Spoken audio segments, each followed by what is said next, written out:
Speedy had grown, B-boy and knowledge, the pillars of the game, but a six emerged, adding to the flame. Comics and hip-hop, a fusion so tight. Visual storytelling, lyrics that ignite. From the pages to the beats, a seamless blend. The sixth element, where two worlds transcend. Welcome to the Sixth Element Show, where comics and hip-hop flow. Reno and Stu guided the way, bringing you the culture every day. Welcome to the Sixth Element Show, where comics and hip-hop flow.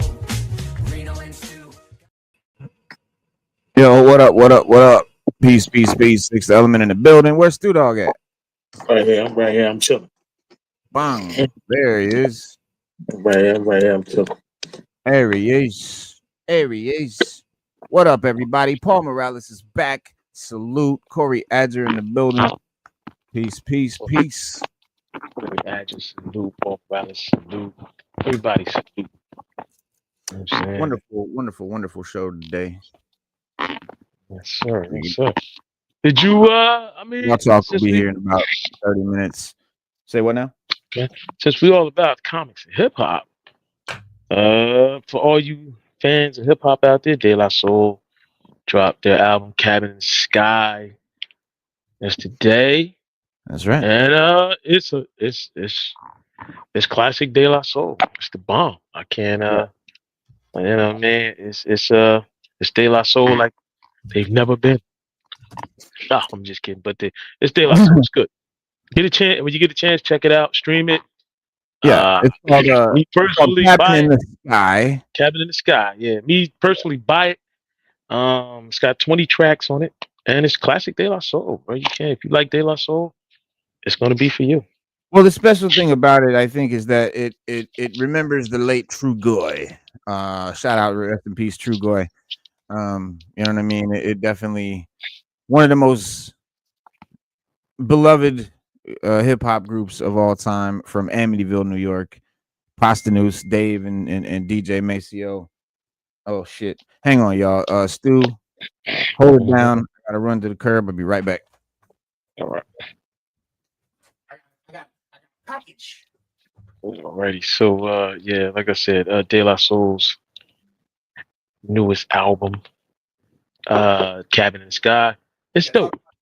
I listened to it yesterday.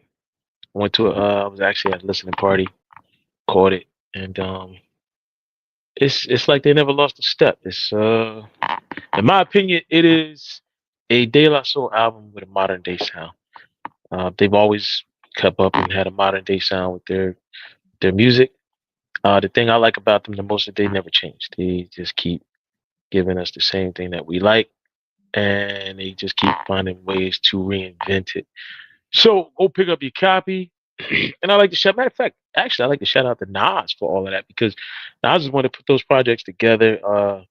Released them on his Mass Appeal website, where you can buy physical copies. You can buy anything from a cassette to an LP. I mean, an LP record.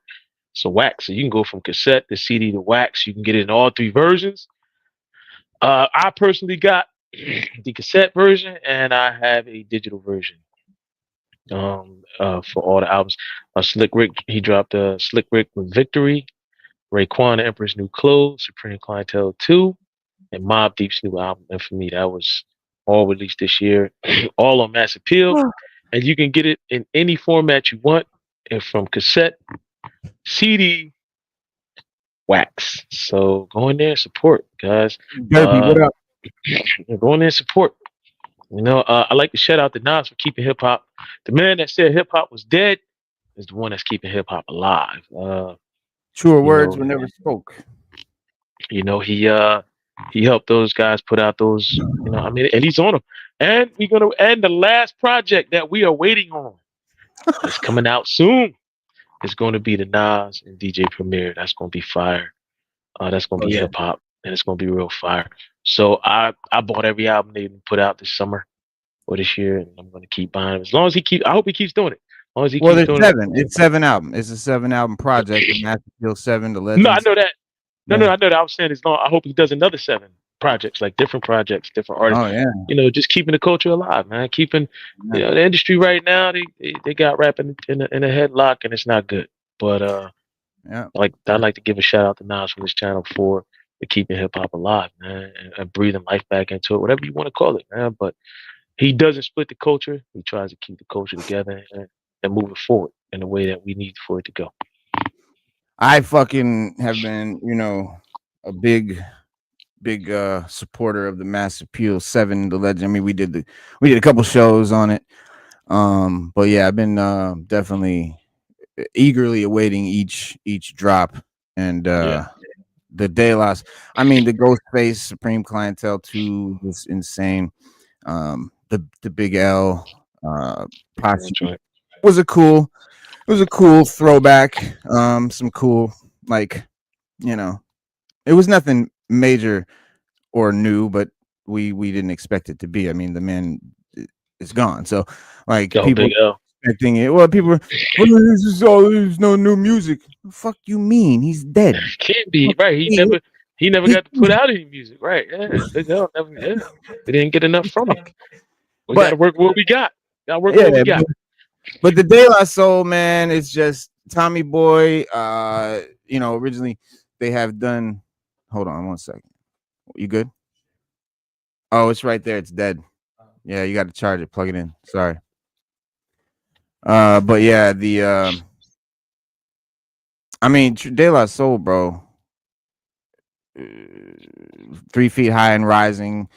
De La Soul is dead. Stakes is high. Yep, balloon mind state. Yeah. All under Tommy Boy. There was another album. I found the album by them that I never knew that it was called the Art of Official Intelligence. No, I got all of those. It was one I never seen by them before or heard. The Grind Day. Nah, got that. I got every album they ever made. I got every album they ever made. Except for this one. It was, hang on, I'll tell you in 1 second. And the Anonymous Nobody. Got that too. Got that on cassette. I got that on CD, and I have a physical and digital copy of every album they ever made. Yeah, they're you have, well, this Mass Appeal record would be their 6th and penultimate installment of their Legend Has It series. So apparently there'll be another De La Soul album on this project.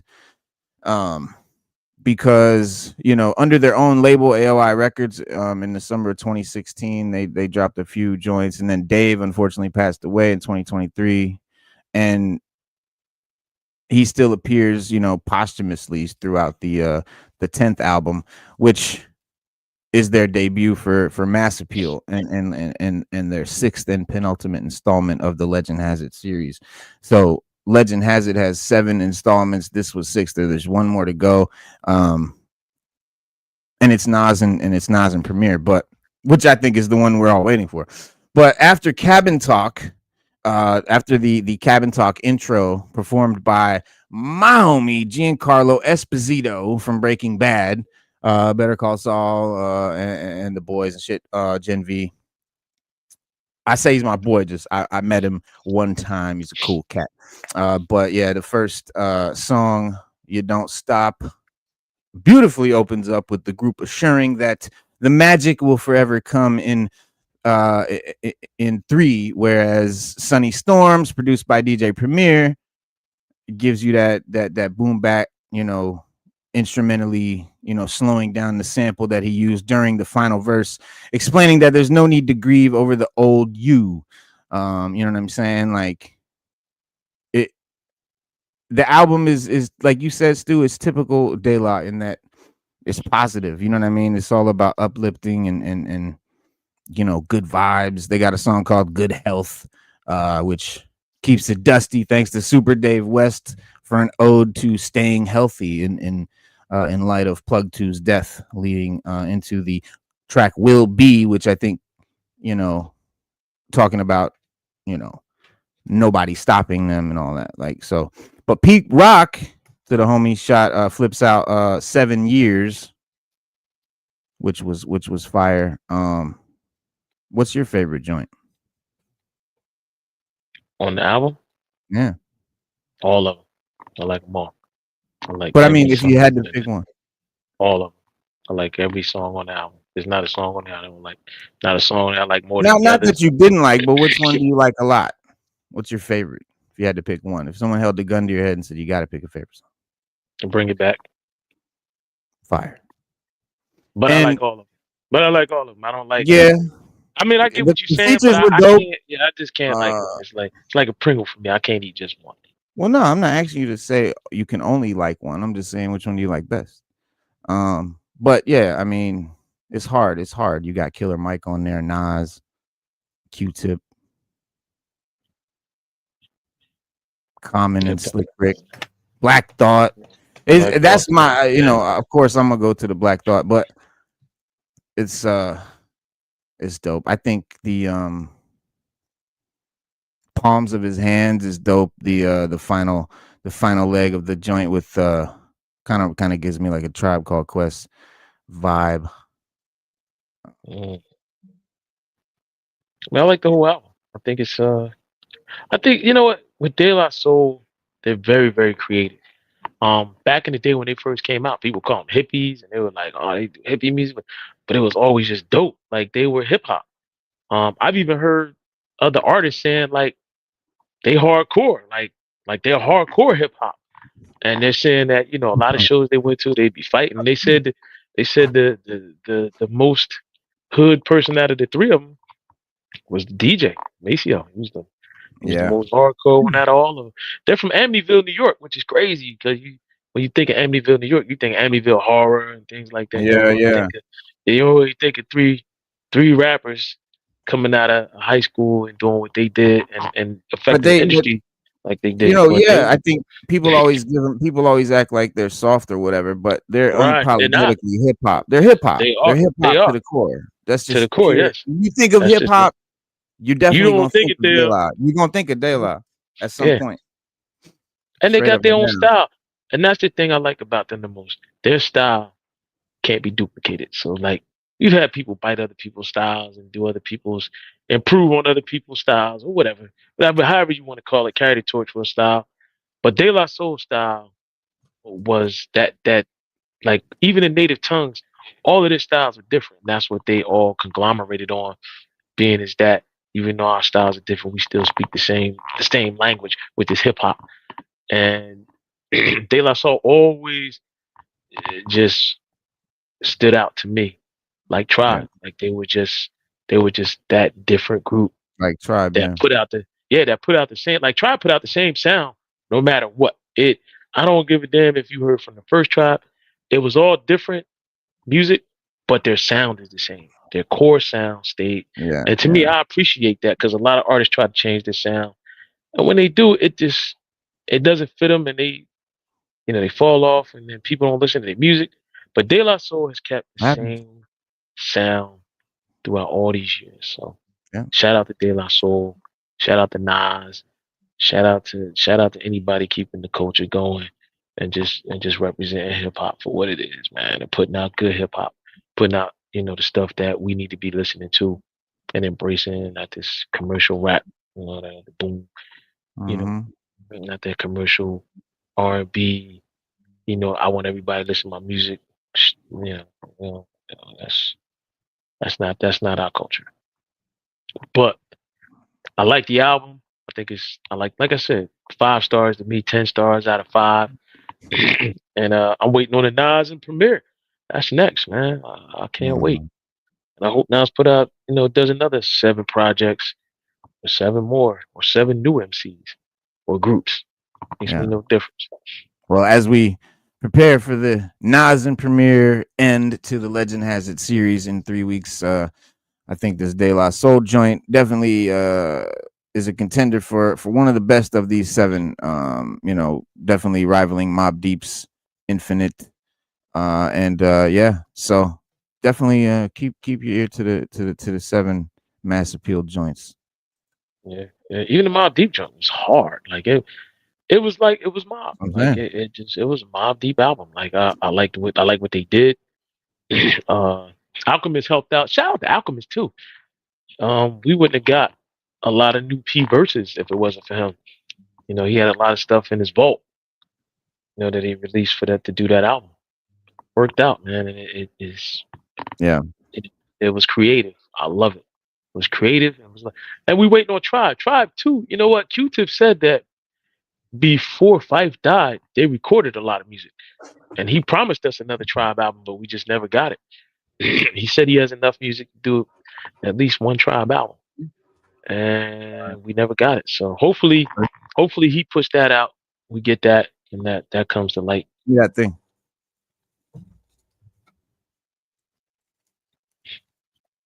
Hang on, y'all. Blaze getting ready to go to a fancy restaurant. All right. So remember, the setting is from left to right. You got the credit card? Yeah. All right.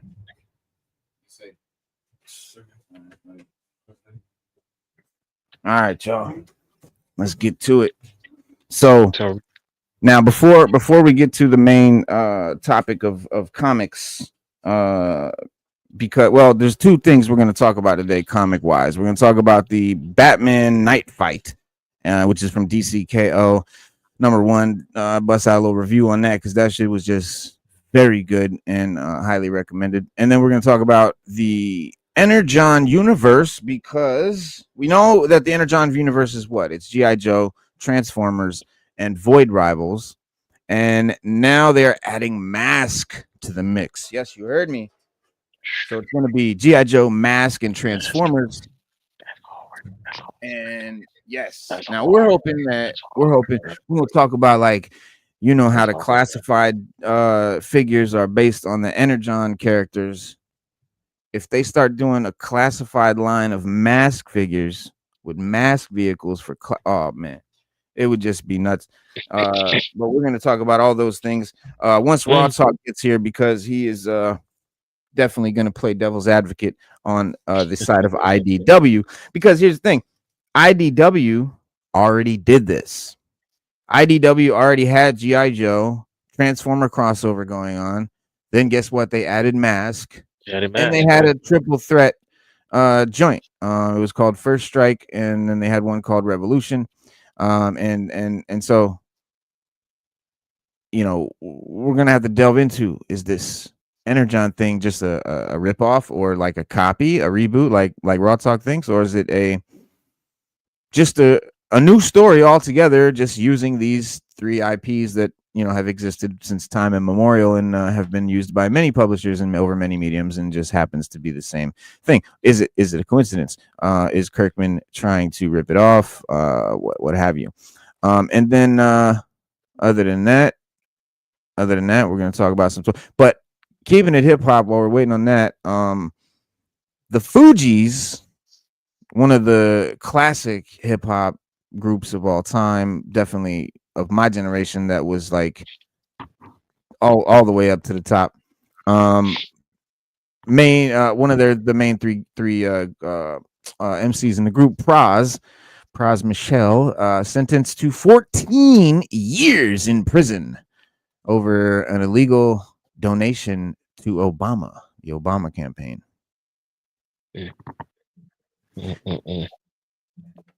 And we all know who's making that happen. We all know who rubbed that the wrong way. Mighty Rax, what up? Slade, what up? Peace.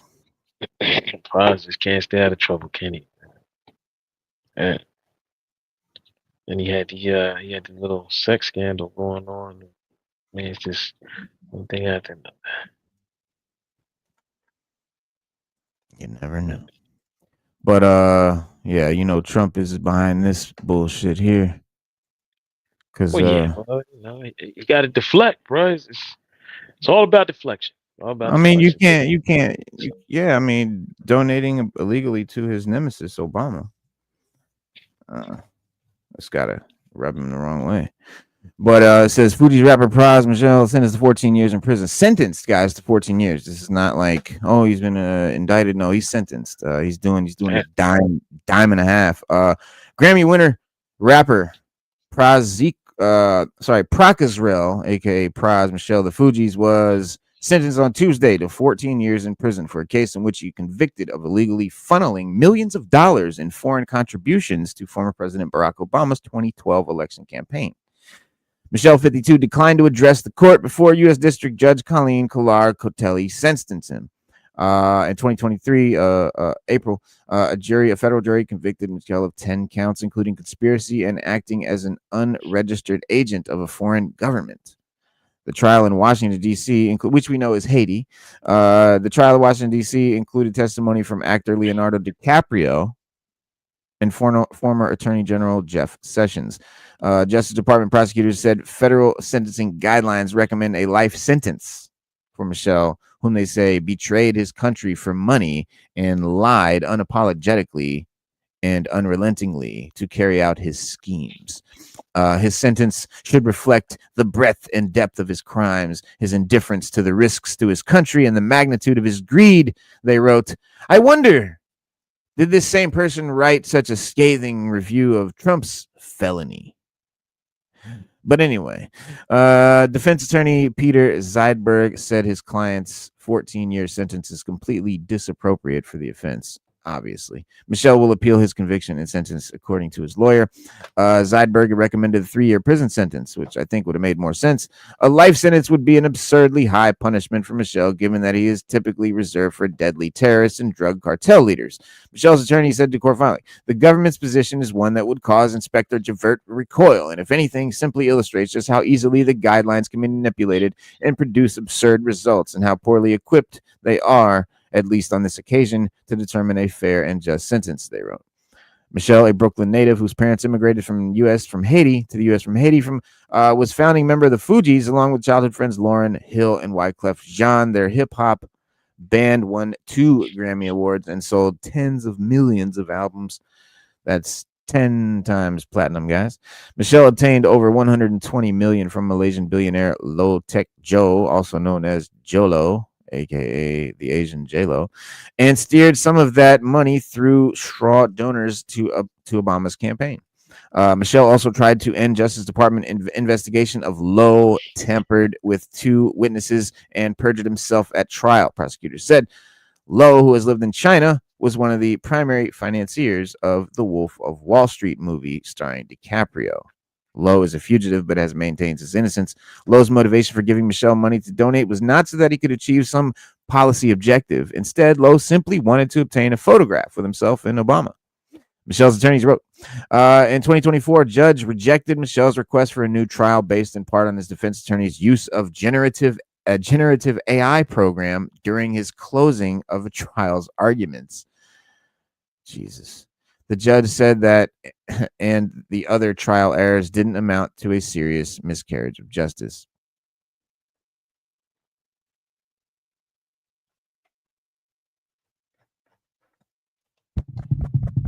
This thing on? Yeah. I mean, listen, it's Black man gets sports. Yeah, let's see what let's see what everybody got to say, because I seen what Slade put up, and I was about to say the same thing. Slade, we thinking the same way. I mean, it just goes to show you how unfair the system is. I don't care who you put in office. Yeah, that's what I was saying, Slade. 14 years, whereas they didn't give a damn about Trump, what he did. Trump was so bad, you know that, and Slade, you know, like if you know anything about the law or the justice system, when he got convicted, the judge called him back to his chambers and gave him a slap on the wrist. And basically, in layman's terms, he just was like, "Don't do that again. Now go run for president and make me proud." Like that's what he got. Like crazy work, he man. literally, Crazy work. He literally got convicted, just like Praz did. A jury of his peers found him guilty of campaign for. It was a campaign fraud thing. Then he gave right. It was a bribery case. Right. He bribed the joke. He gave Stormy Daniels 150 million. I mean 150,000. Keep her mouth shut about their relationship. And it was taken out of campaign money that was donated by people that voted for him. And he got convicted of all 33 counts, no jail time. Judge called him back in his chambers. Well, you just go ahead and do what you got to do, sir. It's not fair. But that's just the world we live in, and it is what it is. Yeah, toy collectors everywhere should just not like Trump just because of the tariffs. Oh yeah, because honestly, guys, he didn't do anything for you. So all he's done is taken away from us. So I don't know. The only thing, I'm not gonna get into it. We're gonna talk about when Raw Talk gets here. Don't get me started.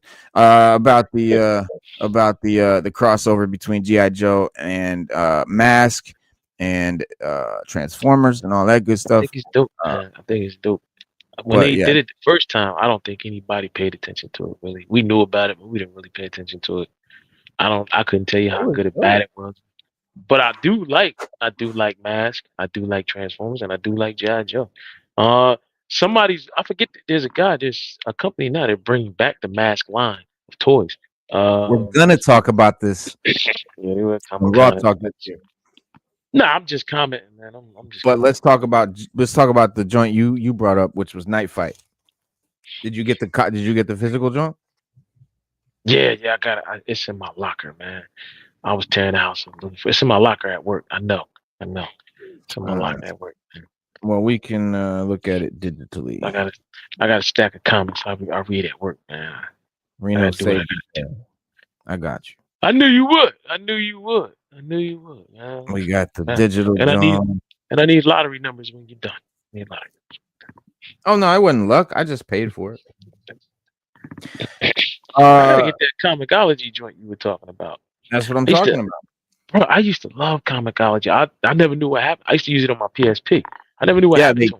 They canceled it. Amazon bought it and destroyed it, in my opinion. They fucking ruined it. It used to be really great. It's horrible now. It's horrible now compared to what it was, man. It was great. Yeah. Yeah, it's nothing like it was, but it does it you still can get the comic and read it. That's what's important. That's important, yeah. Now, is the interface cool, or is it? That's really the problem. It's like, well, the interface is all right, but my problem with it is it was used to be way easier to like find comics and shit. Now you basically have to kind of know what you're looking for. It used to be really good as far as how to find and search, new shit. But now it's basically you're just using Amazon. So. Oh, that's it. Yeah, but issue number 1, yes, Knightfight. So what it is, guys? DCKO. Well, first, I guess we should talk about DCKO first. Why don't you break down what DCKO is for us? Alrighty. DCKO is a multi dimensional event,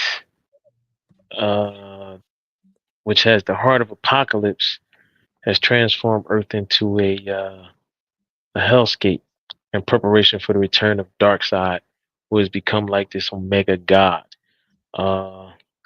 It's actually an end-level event for the DC Universe.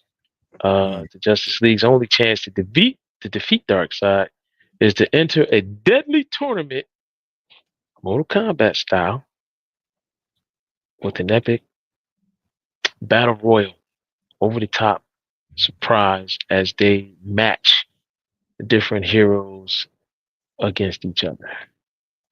Yeah. So it's like a big Mortal Kombat tournament with the DC Universe. And this part of the DCKO event is called Knightfight, and it is basically a Batman joint where you see Batman have to go and fight all the other Batman, right? All the other Robins who became Batman, right? So he's fighting like his sons in this one. In issue 1, he's fighting the Robin that became Batman. Here's your cover. So he's got this new kind of suit. He comes back, but seemingly in the beginning, right? We see him get killed by the Joker, right? He gets shot from behind with like a spear gun, and Joker, is like, gotcha, and there's like a spear busts through, and then like a flag with bang on it. It's very Joker. And so Batman's he's out. He's dead. He's out of the tournament, and preventing him from entering the cosmic tournament, actually. And so Batman finds himself in a world where those that he trained, the Robins, have basically moved on. They don't need him anymore. They're handling shit. Gotham is taken care of, and they're doing it without him, with his training nonetheless, but without him. And so even as Batman is like now removed from this cosmic tournament, he's been taken to a story entirely of his own. So a failsafe in his suit brought him into this different universe of Gotham, which is an entirely different sequence of events, right? It's different shit going on than the DCKO main story. So this like thing, like kind of is a side offshoot from DCKO, and this thing happens. And so this whole little mini series comes out of it, and it's phenomenal. There's a terrific beginning to the DCKO Knightfight issue #1. Starting a question that is answered by the works around him, right? Opening takes place in a regular Gotham where Batman is like feeling slow and almost irrelevant because the rest of the Bat family is just hopping around taking care of shit, and the plot transitions between like 3 locations, right? Unfolding as the story as seamlessly as possible, but kind of links the 3 beautifully connected Batman places to the main wider event, right? And so, however, this new story is very self-contained. You really don't need to read DCKO to enjoy it at all within the Batman section of this DC universe. You know what I mean? So that's cool. That's a cool thing about this. That's why I kind of when Stu brought this up, I was like, yeah, we need to talk about this because you really don't have to read the larger event. And when DC and Marvel do these big events, there's all these tie-ins, there's all these, you end up having to feel like you have to buy literally, sometimes 75 comics just to get the whole story. But you can also just buy and just read the smaller contained stories. And this is definitely one of those good ones like that. So the pace, kind of fluctuates, energizing the issue, with multiple fights that spread across the rooftops of Gotham.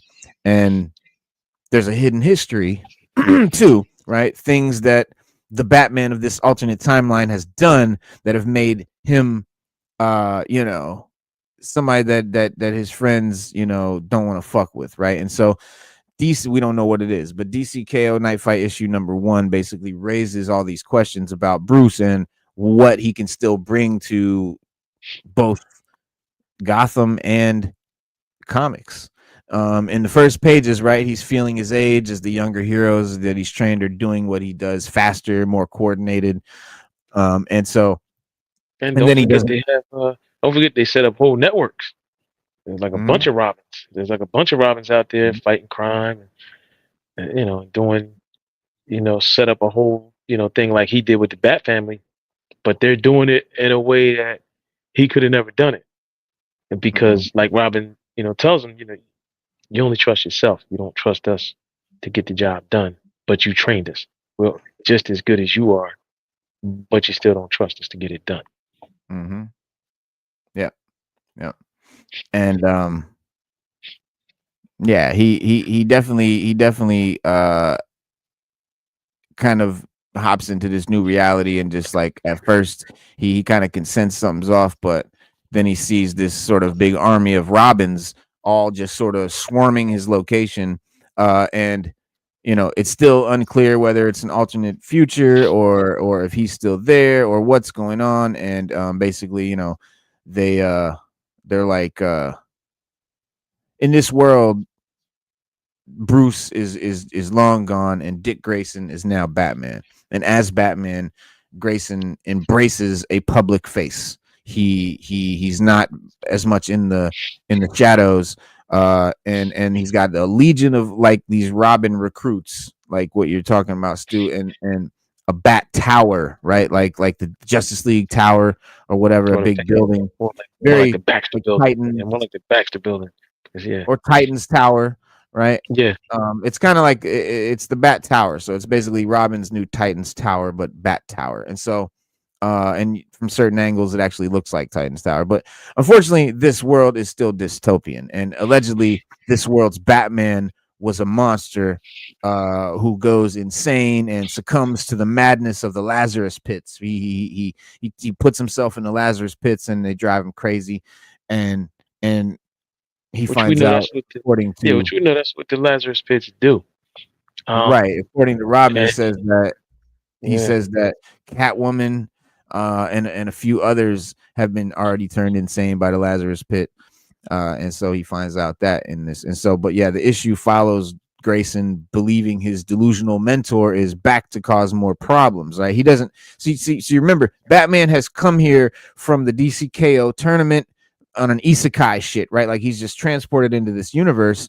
But when he gets transported into this universe, the Robin of that universe doesn't know or doesn't believe him that he's been transported into the universe. He thinks that he's just spouting more insanity because the Batman of that universe is insane from the Lazarus Pits, and Robin just thinks this is just the Batman from that universe talking crazy shit. Yep. And so the highlight in this tie-in is the amazing artwork. The Batman illustrations are very cool, very, very dope. You have the bright color palette, very swanky character designs, very Batman, right? And just feels good, like just what I want to see, out of a Batman comic. And I'm gonna show it to you. So, but overall, the story, from the way the story begins, this first issue, it shares a lot of DNA with A Christmas Carol, like Scrooge. Batman is got to contend with the self-reflective examples of his influence on his students, and sort of like in a very Christmas Carol-esque way. And so how Dickens did it. And so with the first chapter, Batman acknowledges the flaws and the highlights in his character by observing the Dick Grayson's world. And so the truth of the reality is still unknown in this issue. We don't know what's going on or why everything is the way it is, but it is visually animated and expressive. Overall, a very, what could have been a very basic comic, it turns out to be a very, very promising exploration of a parent's hopes and fears about how they leave their legacy, and if they came back to that legacy, would they be welcome? And it's deep, bro. And so I highly recommend this thing here, but let me show it to you. Also, while Reno's, getting that set up, this is a crossover event. So there's going to be Homelander's coming. We're going to get Homelander in this event. And we're going to get Annabelle. And we're going to get Red Sonja in this event. What comics they're going to cross over in, I have no idea. And I'm not sure, but this is a hypothesis of mine. I think that's how Deadpool got into the DC universe when we talk about Batman and Deadpool and Thor and Shazam. So I think while they're doing this, they're going to be doing other little crossovers to confirm that, the dark heart of Apokolips is reaching into other universes and matching these DC heroes with people from other whole universes, not just alternate DC universes, but we're talking Marvel, we're talking IDW, we're talking any other comic franchise that they can cross over and make a deal and get to cross up with. But I'd like to see Homelander battle Superman. That'd be a good one.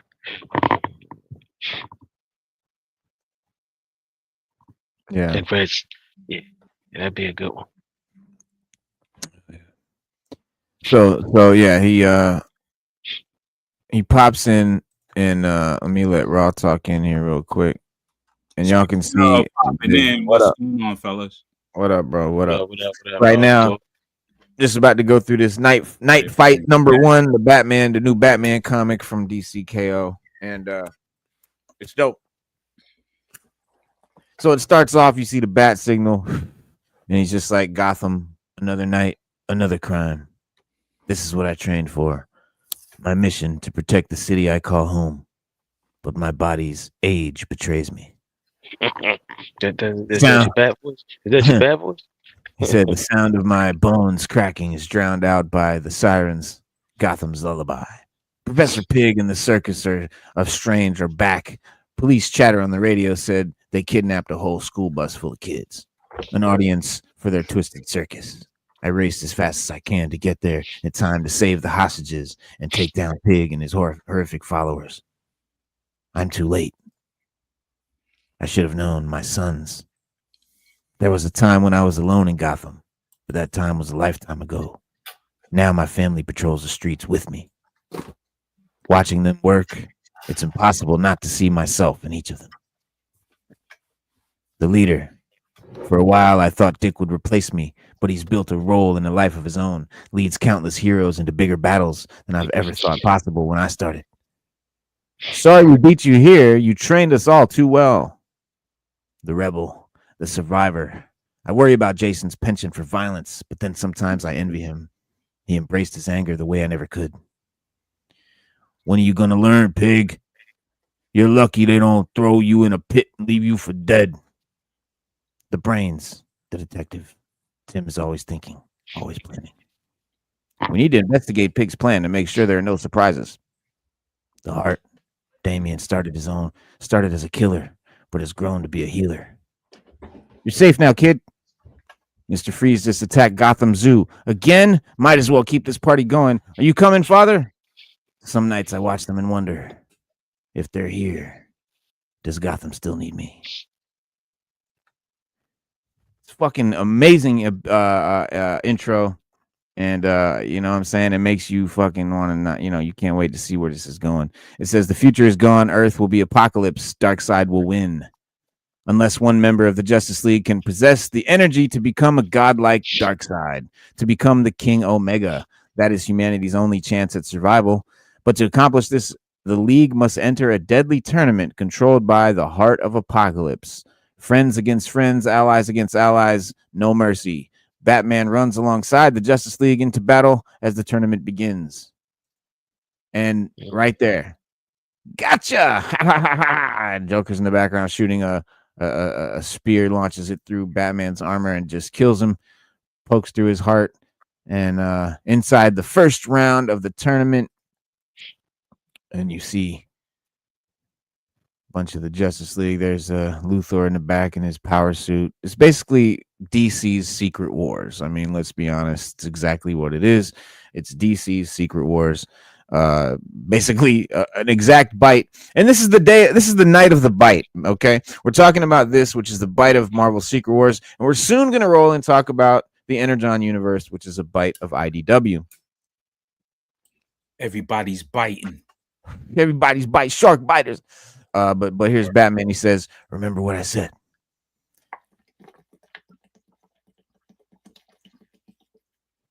Ping, ping, ping, ping, ping, ping, ping, ping, ping, ping, ping. So this is his suit. Some shit happens when he dies. It's sort of somehow it says it worked. The Justice League was allowed to prepare to bring tools, weapons to help us in the tournament. I secretly brought an apocalyptic armor outfitted with a special boom tube that would teleport me back home if I became inactive for too long. So when he dies, it teleports him back home. And he says that way I would be out of the fight if I lost a round. I wouldn't be out of the fight if I just lost a round. Because again, remember, Batman is the only non-superpowered, just straight up fucking regular human fighting in a tournament full of superpowered people, metas and violent. And he's just fucking a guy. So he's got to have some contingency, and so that's what it is. If he gets knocked out or whatever, he gets teleported back here so he can re-up. And there he is, all in his suit, all tattered up and shit.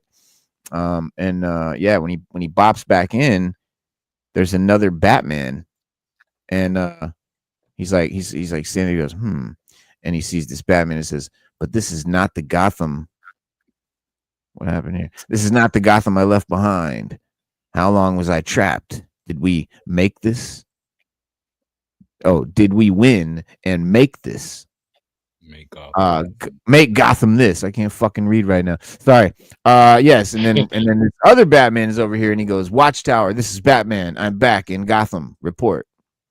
And Mr. Terrific, do you read? And he's like trying to find out. And then here comes the Robins, and he goes, it's the Bat who fell. And then he says, the OG.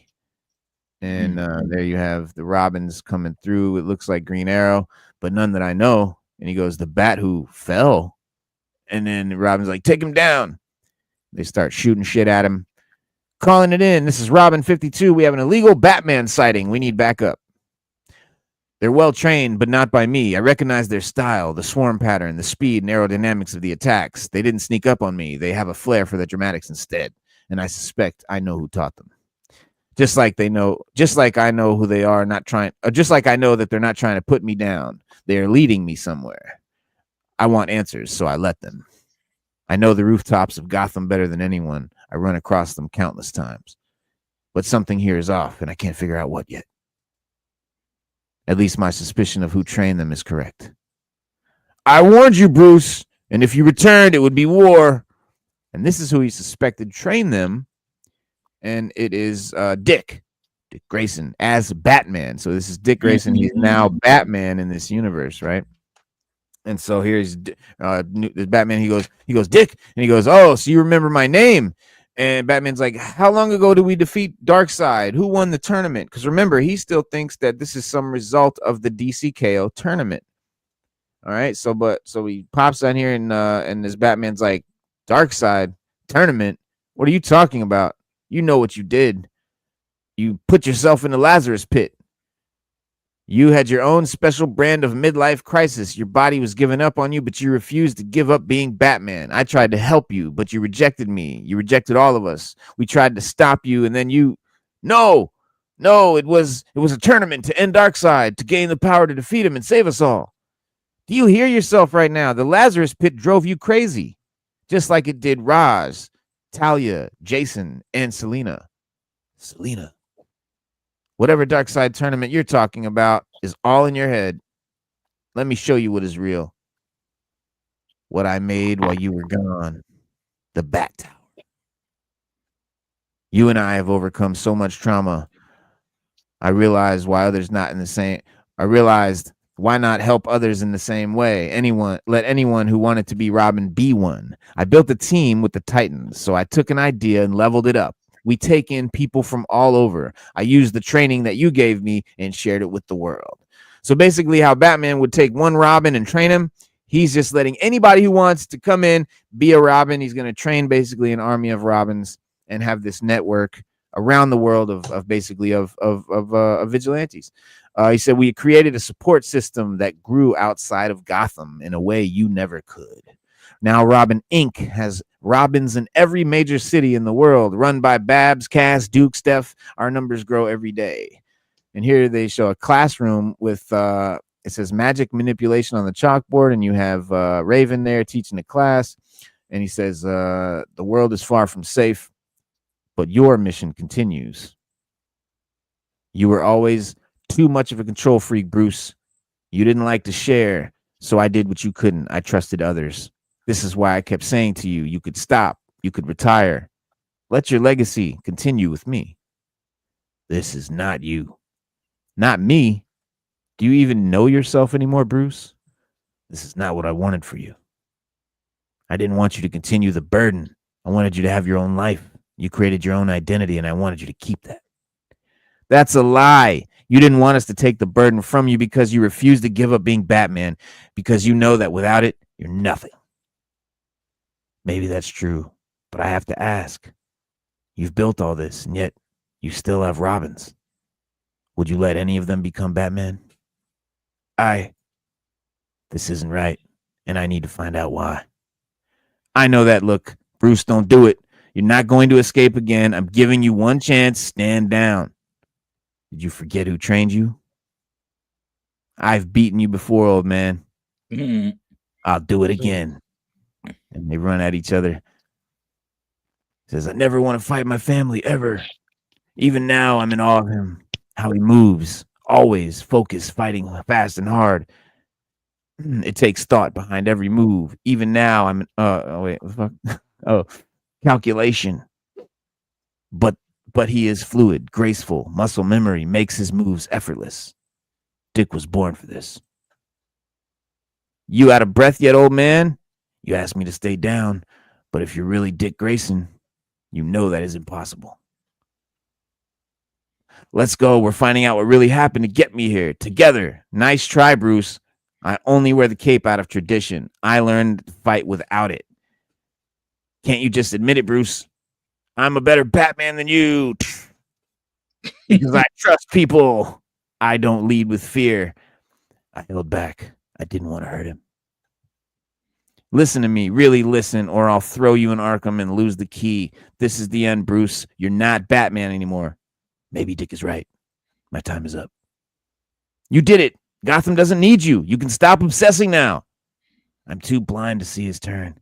See it's his turn. He did something I couldn't. The mother box in my armor.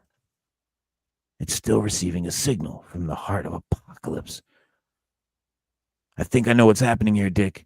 What happened with me in the tournament? What I have to do? Please, for you, for me, don't do this. Just stop. Fight me. You haven't done enough? If you're Batman, where's Jason, Tim, and Damian? Where are your brothers? Don't you remember? You let your fear of us replace you, driving you insane long before you went into the Lazarus pit.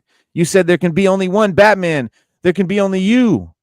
They're not here because you killed them.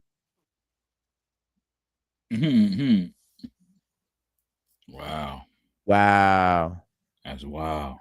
That's a great first issue right there, y'all. That's a wow. great first issue right there.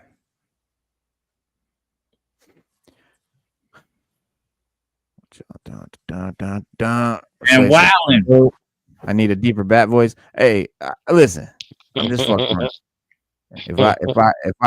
If deeper bat voice. Yeah, we could get serious and make a real good what do you call it, like an audio book. And do like an audio book. Get the Christian Bale bad voice. What are you doing, Robin? He was the first one to come up with that.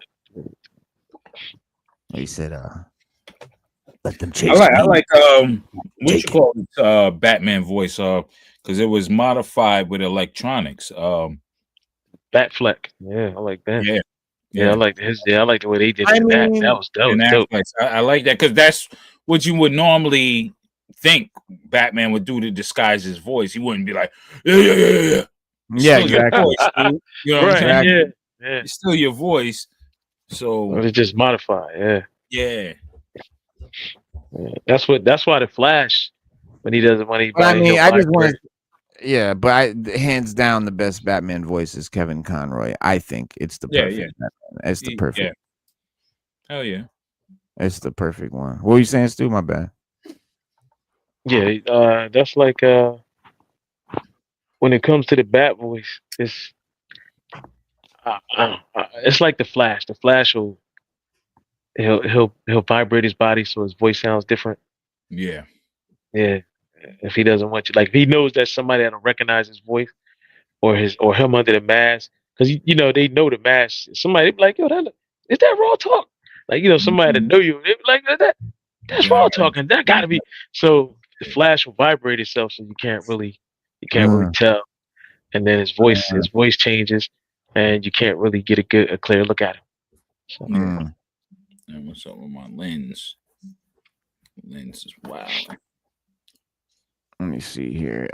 So yeah, there's some good reviews out there. Let's see what they say. Dick Grayson steps up as Batman. DC. We don't want to recap. They say, look, they've got Robin's ink in even a Hogwarts. It doesn't seem like he may have done a better job than Bruce Wayne. While Bruce and Selina did not go over well. And maybe there's a real reason why in the Prime Universe and the Batman ongoing series, all the Robins made themselves scarce. DCKO Knightfight #1, DC #1. Let me see. Batman #3. What are they talking about? I don't know. That wasn't quite a review, but I know there's some good reviews. There is. I promise. Let's see. Leave Comic Geeks. What they say.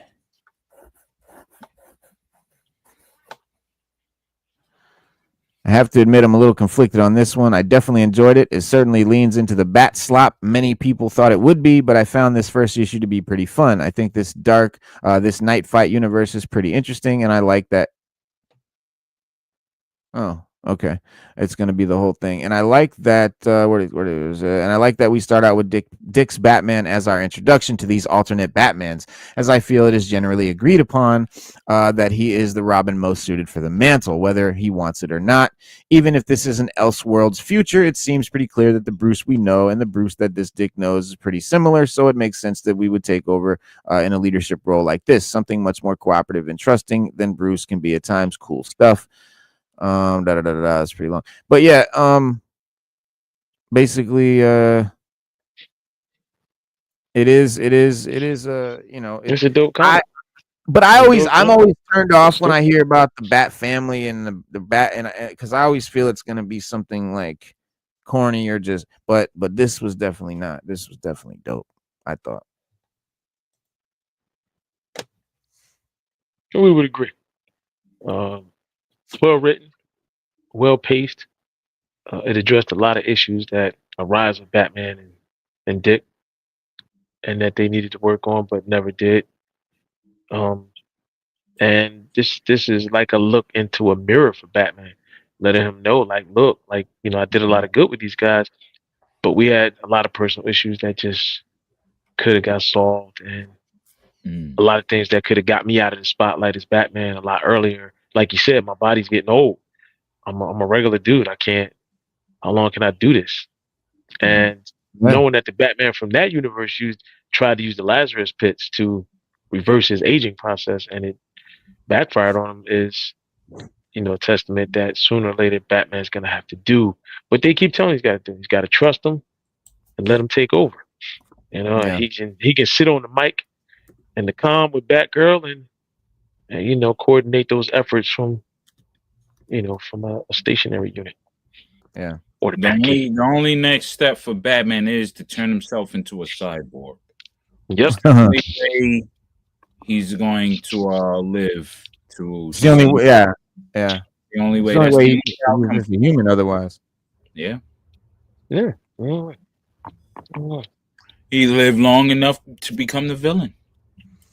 Right. Well, this is a female comic nerd here. What she said, I was dying for this to come out and wait, well worth it. Look, there are days that Bruce is kind of a terrible father, and we like to pretend that those days don't exist. Gotham War, Hush 2, what he did for Dick after Forever Evil, blaming Damian for what happened to Alfred in the City of Bane, etc., etc. But when he reminisces about his life and appreciates them, trusts and values them, it's a good day. It's where we want to remember. Yes, this book is usually something I'm against in a series. Gratuitous hero fights for the sake of selling books. I know the hypocrisy of loving this after so many complaints is against the concept itself, but come on. It's all of the Bat Boys as adults, possible future Batman who've shaped Gotham in their own ways after taking over the Bat mantle from Bruce. I can't wait to see how the rest of the Gothams look after Jay, Tim, and Damian, and exactly what happened to Bruce for them to end up that way. Honestly, I'm surprised they used the magic green Kool-Aid backstory for Batman. They did, but you know what? I'm down for it. I want to see more. I'm here for more. Please just give me the issues right now. I need them. And I know this verse is unspoilery, but we haven't learned our lesson about Robin memorials. Y'all never the right choice. They're never the right choice. That's my one beef with this. Oh, and maybe that it's not longer, but otherwise more. Yeah, it was very short. It was super short. That was definitely my only little complaint. But here's the thing. So like this is the one where he goes and he meets the Dick Grayson Batman and how Dick Grayson's and why Dick Grayson had to become Batman, why he had to take over and what caused that. In this universe, he took out Batman apparently killed J. Tim and Damian and them. So we'll see in the maybe in the next one or after this part. The next one is Red Hood. We'll go to We'll go to Tim Drake for Red Hood and see what happened there and why Red Hood had to become, why Tim had to become a Batman and what happened to that Batman and all that. So it's going to be an interesting, I think, dynamic that they can keep doing this down the line with each one. Here's a preview for Batman for Knightfight 2. Batman versus the Soul God City stage is said. Bruce Wayne's battle through the gauntlet of the future Batman is on. Each former Robin to shape Gotham City into their own vision of justice. And if Bruce can make his way past Dick Grayson, he'll face the darkest one yet. Will he survive the most violent aspects of his own legacy, or will Batman's greatest failure destroy him and the city he's sworn to protect? It's a literal battle for the cowl and for the fate of the DC universe as the all-star creative team of Josh Williamson and Dan Moore turns up the heat. So yeah, they're talking about Jason Todd, I think. Yeah. Next one's Red Hood.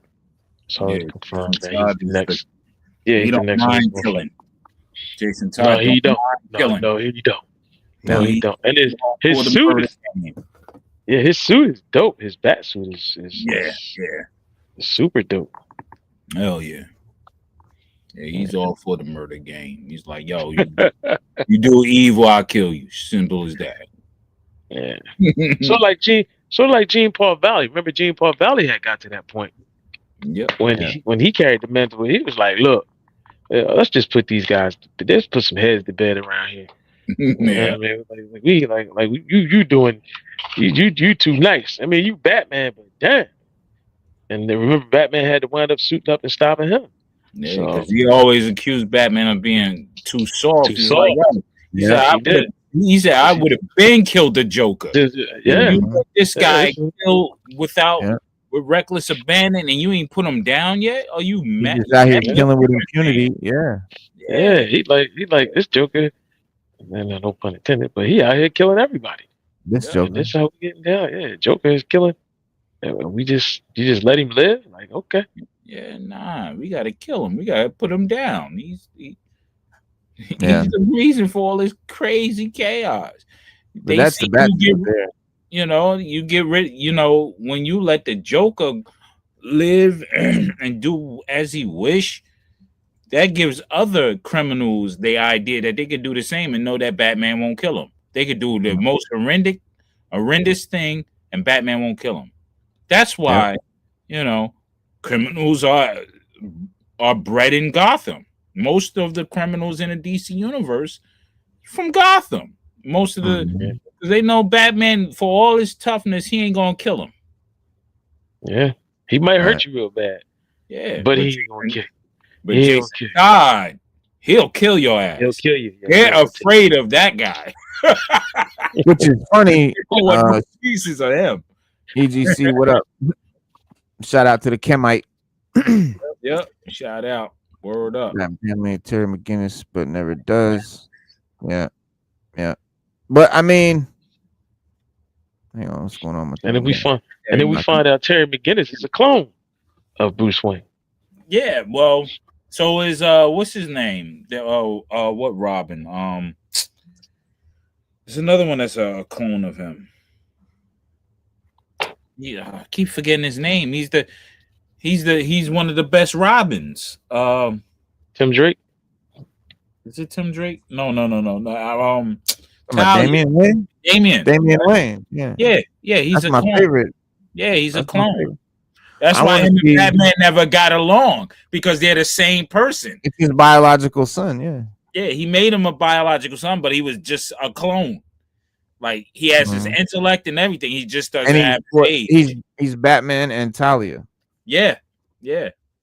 So it's just like he's crazy work. He's a beast, bro. Yeah. He's like But the crazy part, people hate Damian Wayne. Like when you read, like when you go back, like if you read the comics, the back of the comic, like you go to the back of the comic, you read the letters they read, but they hate Damian. They don't like his attitude. The writers love him. But the fans, they like, man. He's the only one Batman. He's the only one that Batman has to chill out and just, I can't really tell him what to do at all. He's the hardest one to me. I mean, without the whole Red Hood thing, but Red Hood's just not he's not that smart. Damian is he's as violent and as dangerous as Red Hood, but he knows how to fight. He's got a better fighting style and he's smarter. He's like an ultimate fucking, he's a cross between fucking Bruce Wayne, Batman, and fucking Talia al Ghul. What are you gonna do? Yeah. But I mean, you can't fuck with that. And he knows it. That's the thing. That's the thing about him. He knows it. That's the thing. So, and that's why some people don't like him, because they feel he's cocky. or a brat. yeah, But to me, that doesn't bother me. Like that's not a turn off at all. I mean, first of all, he's a teenager. Second of all, he can back it up.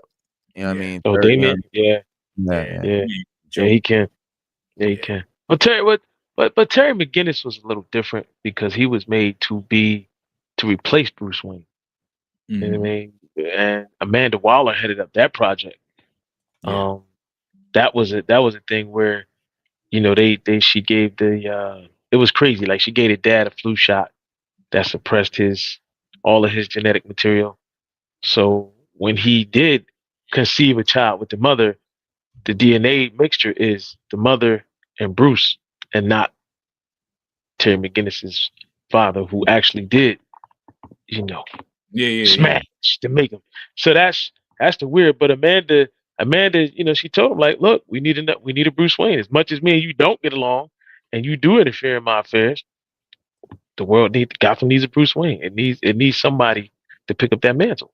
But he's Bruce Wayne without the trauma that drives Bruce Wayne. Really, if you think about it, he doesn't have the same exact trauma. He has the DNA, but he doesn't have that trauma. And Amanda, in the comic, Amanda admitted to that. She said that was the only thing we couldn't reproduce. Yeah, was the trauma that gave you your drive. Like it gave you a drive to do what you do. And she was like, but I could create another you physically. I just couldn't create another you mentally. Like your mental capacity is just different. He's built different.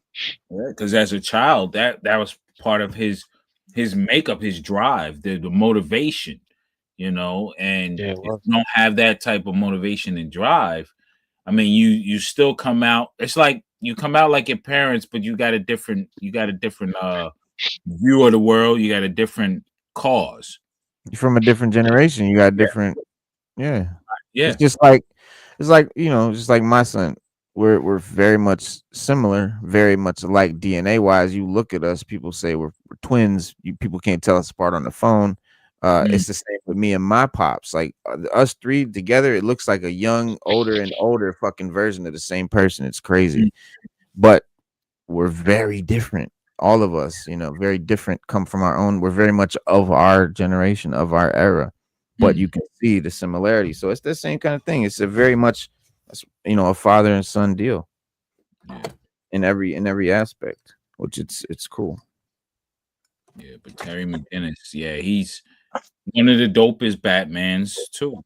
You know what I mean? I like the Batman Beyond series and all that stuff. I mean, the tech that how he utilizes it. So he's definitely forward. Where do you put a little less calculative? You know what I mean? He doesn't calculate well. Where do you put? Like where do you rank Fox as a Batman? Fox, Lucius Fox's son. Well, Lucius Fox's son. I don't rank him in a Batman. I think he's his own. He's his own because he has his own motivations and he sees from the things from a different lens. You know what I mean? Where his father was a successful scientist, and you know he's behind all the great shit that Wayne tech projects, but his motivations ain't the same as a regular Batman. You know what I mean? Batman, he doesn't have don't have that same trauma, man. You gotta, in order to be that Batman that we all know that, you know, he's ruthless, but he's also lenient. I'll tell you something else about Batman, and it's a big running theme in all of the Batman mythos. You have Arkham Asylum, you have all these insane villains, and they're all very, you know, are they even real? And so there's this whole thing where I said it before. Batman is an insane person. Bruce Wayne is fucking crazy as fuck, and it's all about his mental fucking illness. Batman, yes, is a mentally ill dude, and like that's kind of what it's about. And yeah, there is a theory of it all being in his head. Yep, the whole thing, like all the villain, like he's just an insane patient in this. that years ago. I was like, you know what? This is all in his head. Yep. Because how can you be a crime fighter, go through the trauma, people dying around you because of these different villains, and you do nothing about it? You really don't kill them. You put them in Nope. Arkham. They escape the next day or next week. It's the same thing over and over again. Mm-hmm. You know what I mean? And it's like, I believe that's, you know, the trauma from seeing his parents being murdered in that alley that trauma made him a schizophrenic. Yep. Multiple personality disorder. Yeah. So they had to put him in Arkham. So while he's in Arkham, he has added on more personalities based off of the doctors and the other patients within the Arkham Asylum. Mm-hmm. Like the Penguin could be the janitor. He call him right. the Penguin or whatever. He acts like that. The Joker could be one of the music director or the fun director in Arkham Asylum. So this is the main guy. I see everything, but he's so fun. He's hilarious, but in his mind, he made him demented. It could be that, you know what I mean? So that's how I was like, well, they didn't even go that route too much in live action, which I would love to see them do that. Like, let's take Batman to that level. Let's say he's already in Arkham Asylum. The whole story of Batman, you know what I'm saying? We know his origin, but then let's go into Arkham as he gets older within Arkham as a patient and started developing these villains within his head and heroes. We want to we can say Superman is part of his multiple personality disorder too, because he's seen yeah. Well, and he's the only one that is part of this whole meta universe that's not a fucking that has no powers, just a guy. You feel me? So all this shit is a fantasy. It's a crazy take, but like, I want to see that graphic novel. I want that graphic novel. Yeah, like Get Up. I want that fucking story. Because I started off writing a script for that. Yeah, you know what I mean. And I was like, yo, because that some people touched on it, here and there. What if type deal? But to really go deep in the psyche of someone who went through a trauma and wanted to fight against it, but had no way to do it because he was a child. And as he grew into a teenager, into a man in an insane asylum of all places, come on, that'd be crazy dope. It's all in his head. But then you can take what's all in his head and then you juxtapose that to what's happening around him on the outside. Right. You know what I'm saying? Let's see who are the true villains on the outside. You know what I'm saying? That'd be something different. Maybe he has a brother and sister we don't know about. Maybe he has like his father, had other kids that the family don't know. There are other Waynes out there. You know what I'm saying? Yo, you can do a lot with it, man. I think it should be explored if they're gonna do some type of Elseworld stuff. I think that's the only way that if you want adult content out of Batman and it's not too childish, I mean, you'll still have those characters, but you can make it more of a dramatic series if they want to go that dark. Right. You know what I mean? I think it's true. Yeah. Well, I can't wait to see where all this goes, man, with the DC universe too, because we have the DCU getting ready to bring out a whole Batman universe. We got the whole obviously what's his name, Matt Reeves joint. But the Batman for DCU we haven't heard much about, and apparently now we have the logo for Gunn's what you call it. DC officially unveils James Gunn's new Gotham logo. A new look at Clayface showed off a never before seen visual from the DCU's interpretation of Gotham. DC fans can now see some of the logos and visuals that will represent James Gunn's Gotham City new DC Universe. DC Studio CEO kicked off a new saga on the big screen. Blah blah blah. Various blah blah blah blah. Where we at? All right, so there you go. That's the police for Gotham in the DCU. Nice. Yep. Then you got Gotham police car right there. Mm-hmm. And that's the old police cars from the early 2000s, late 90s. The body. Well, no, actually, yeah, a little later. Yeah. Yeah. Oh, but then you have let's see, Gotham City Hall, right there. The letters GC. You got Gotham City Hall flag thing hanging as part of the display. Then you got Gotham City Transit Authority. And then you see some, Amusement Mile, Gotham Zoo, Gotham Train Station, Knights Comes Statins, Knights Come something complex, yeah. Oh, Knights Dome Sporting Complex. Okay, right. And then Gotham, yeah. And then it says about another vehicle there with the GN for Gotham News. There's GBC, Gotham Broadcasting Channel. Like ABC News.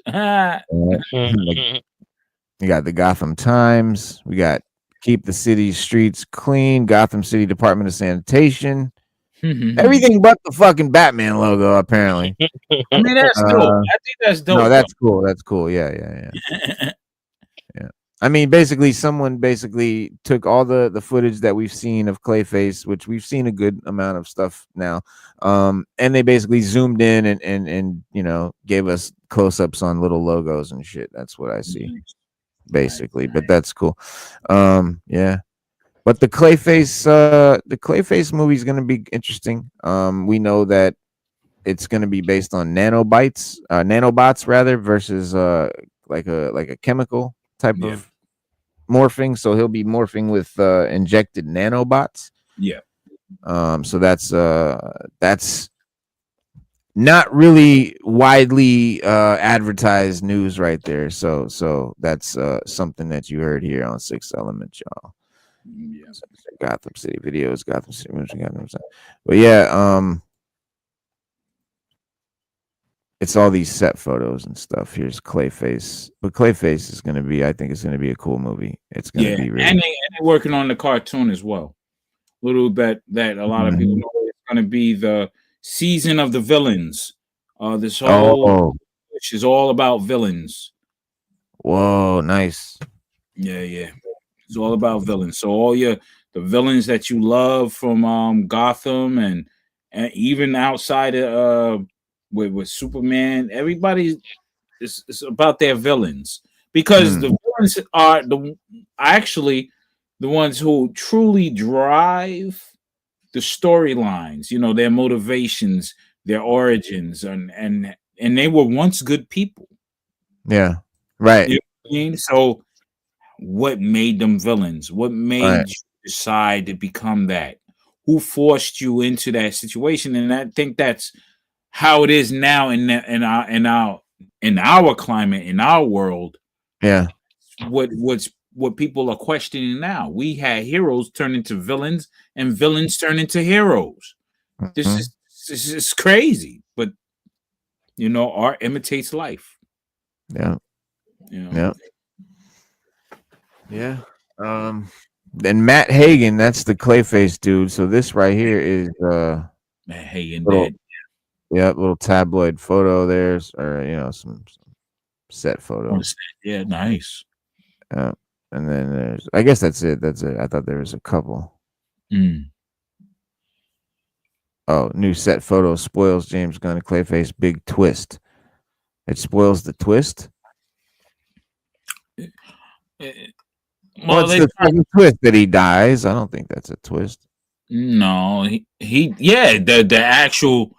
I mean, they're trying to say the twist. Like, we can see what the twist is. Okay, his human form is dead, but Clayface still lives as Clayface, the gruesome version that we know, because ultimately he'll be turning into that gruesome character. Right. Fashion, you know. Right.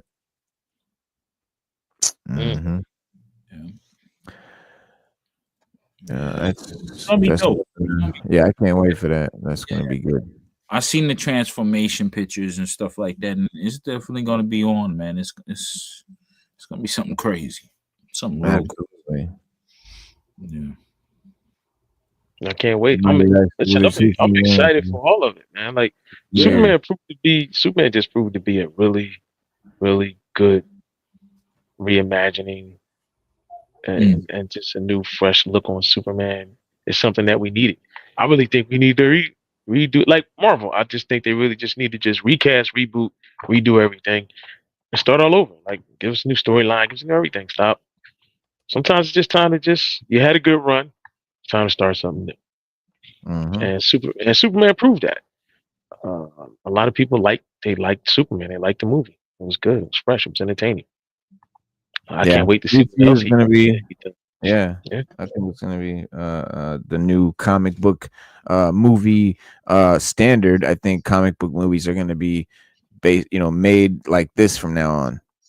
Gunn's going to basically show them how comic book movies should be made, and that's what we've been doing, and we see even Marvel sort of conforming to that and changing the way they're doing a lot of shit. But yeah, man, before we talk about this next thing here, we have this new addition to the G.I.Joe classified line in the name of a man, Mainframe, which was a very exciting character back in the days, but for some reason for me, very iconic. Like Mainframe was definitely an icon. Hold on. What's up? Peace to the little man. What's up? Little raw talk. Yeah. A little raw talk. He looking around, looking where he could touch and mess up, right? Yep. Hey, Mr. Drooly, tell him about the superheroes. You know, Mr. Drooly. What's up? Oh yeah, man. But yeah. A lot of people are displaying him with the headset that he comes. Like you can have this ball cap with the headset. Because frankly, it does kind of look better and cooler, but to me, it's not Mainframe. Like this is Mainframe, so I'm glad that they did the helmet that he looked. It does look good, and of course I chromed out all the metal you can see there. Yeah, the thing we liked about Mainframe the most, he was a hacker back in the '80s. He was all about hacking back then. So, and he had specialized tech, you know. Yep. Oh, he chromed out lovely. Now the chrome, I don't know why they just don't do it from the grip, but look how much better it look when you chrome it out. Like the little bit. Now you got to do the whole thing. Just little pieces of chrome that need to be chrome. It makes a big difference. Little detail, like little. For them to do it, it has to be like vac metal, and that costs a lot of money in different locations, right? Different pieces. So. Yeah, that vac metal, that shit they do for Destro's head and shit, that is way different than this stuff. Like this stuff, you can fucking pretty much rub it off if you rub hard enough. That vac metal shit, it's like a layer of plastic. It's fucking it's awesome, crazy good. Like it doesn't dull or anything. This will dull if you rub on it enough. But even if they gave us that, display it, so I don't give a fuck. Even if they just gave us that, even if they had somebody let's just say they had a bunch of women in there hand painting them. I mean, hooking them up for us. It'd be dope. Why they gotta be women still? Why they gotta be? Hold on, I'll be right back. Women got a more. You know why, Reno? Because women have a more steadier hand than a man. Don't say that. Nah, it could be a room full of people just in there painting it. How about that? I mean, we'll sound 2000s correctly. I'm just breaking balls. I know. But he looks very much like his original 80s figure, and that's why I really love that they did Mainframe finally. We've got Wetsuit coming here in a minute, and Sci-Fi.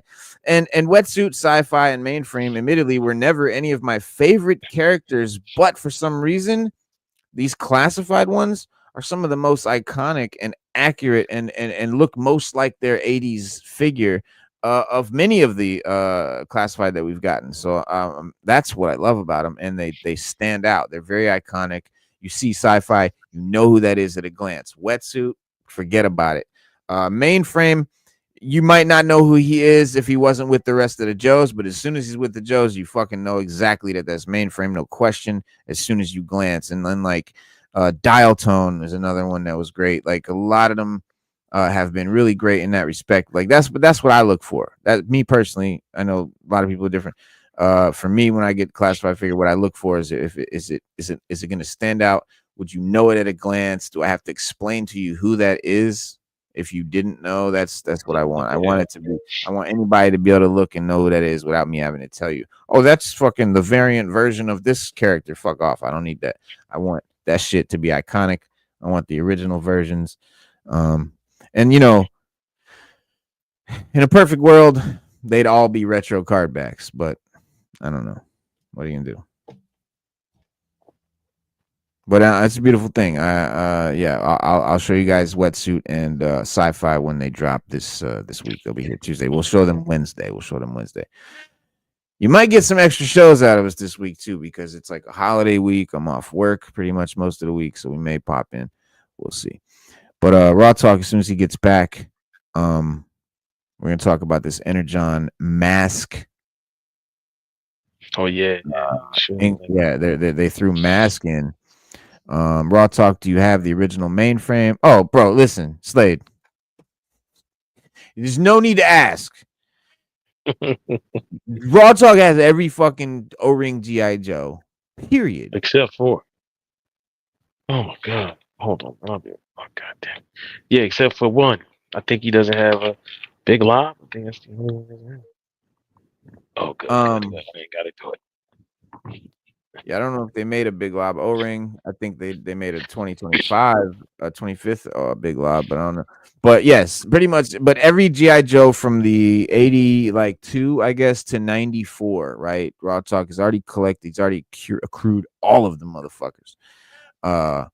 So that's a serious accomplishment, bro. Because they're complete. Like he's got every character with all their weapons, all their accessories and shit.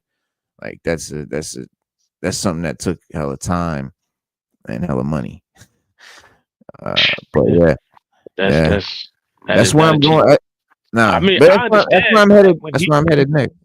Yeah, like when he stopped collecting classifieds, I get it. Yeah. I 100% Had to. understand.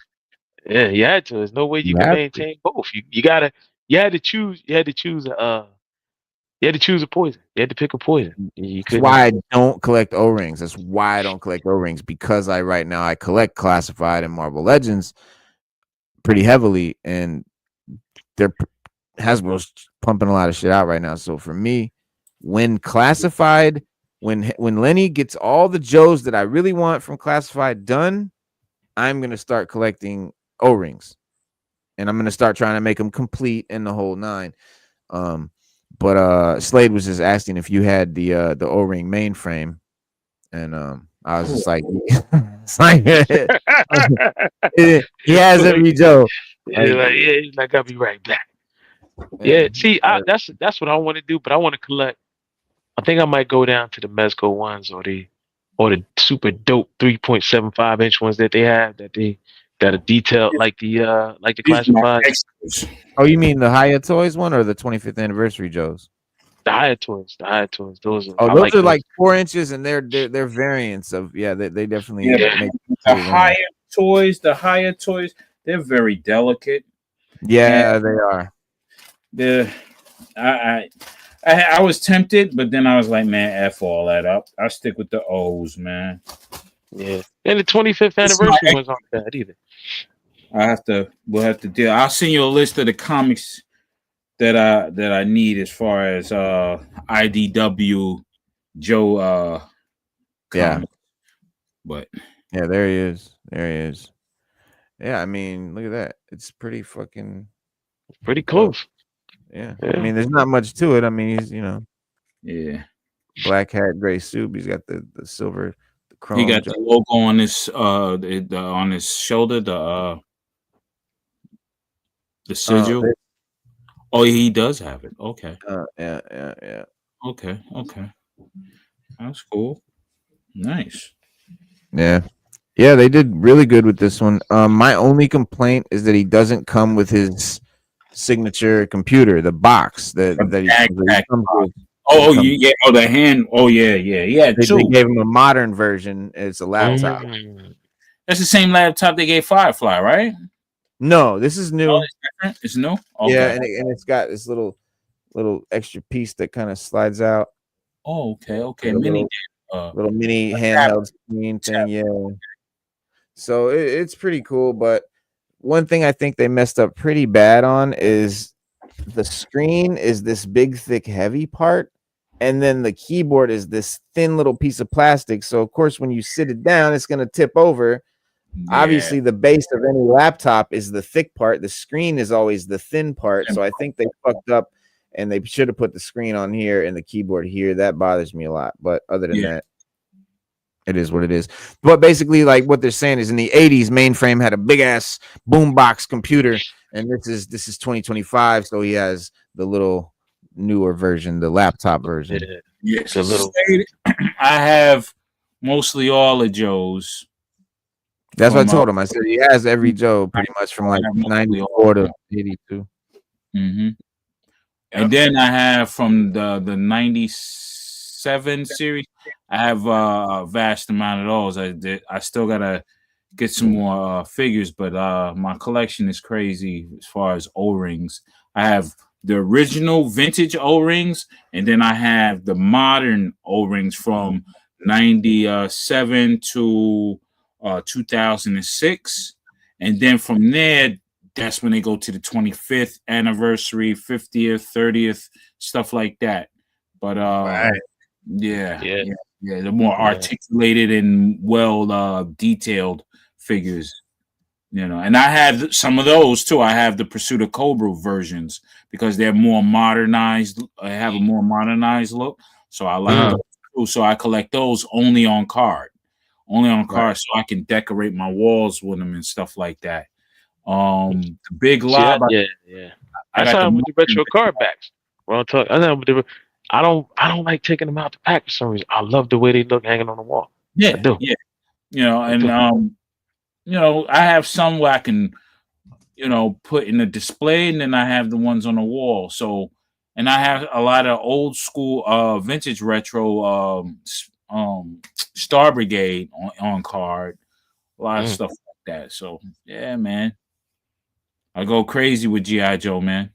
Here you go, Slade. I guess he wants to know what the original what you call him, Steeler and Short Fuse look like. His Short Fuse on the right there.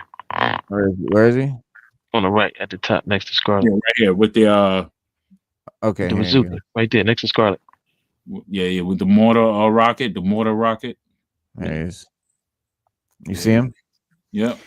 So I didn't get the Short Fuse and what's it called 2-pack because I really stopped collecting the OG 13 figures for classified just because like what I was saying before, I want them to be recognizable without me having to explain who they are. So like with the Joe, the classified original 13, you have to tell someone who that is. Yeah. It's just a Green Army guy. You're like, oh, that's Grunt. This Green Army guy here is Short Fuse. That's what you call, because they don't look exactly like which I think that's the only thing that classified. What they should have done is they should make them fucking 1-to-1 identical copies to the OG so that they would be instantly recognizable. Because otherwise, it's just a guy in a Green Army suit, and without me telling you who it is, there's nothing iconic that really shows you who they are, other than their weapons, which again aren't exactly 100% accurate with classified. So I don't know. That's just me. It's a differential with because they use the same faces and different paint. Some have blonde hair, some have dark hair. They have dark hair, so they changed it up, but yeah.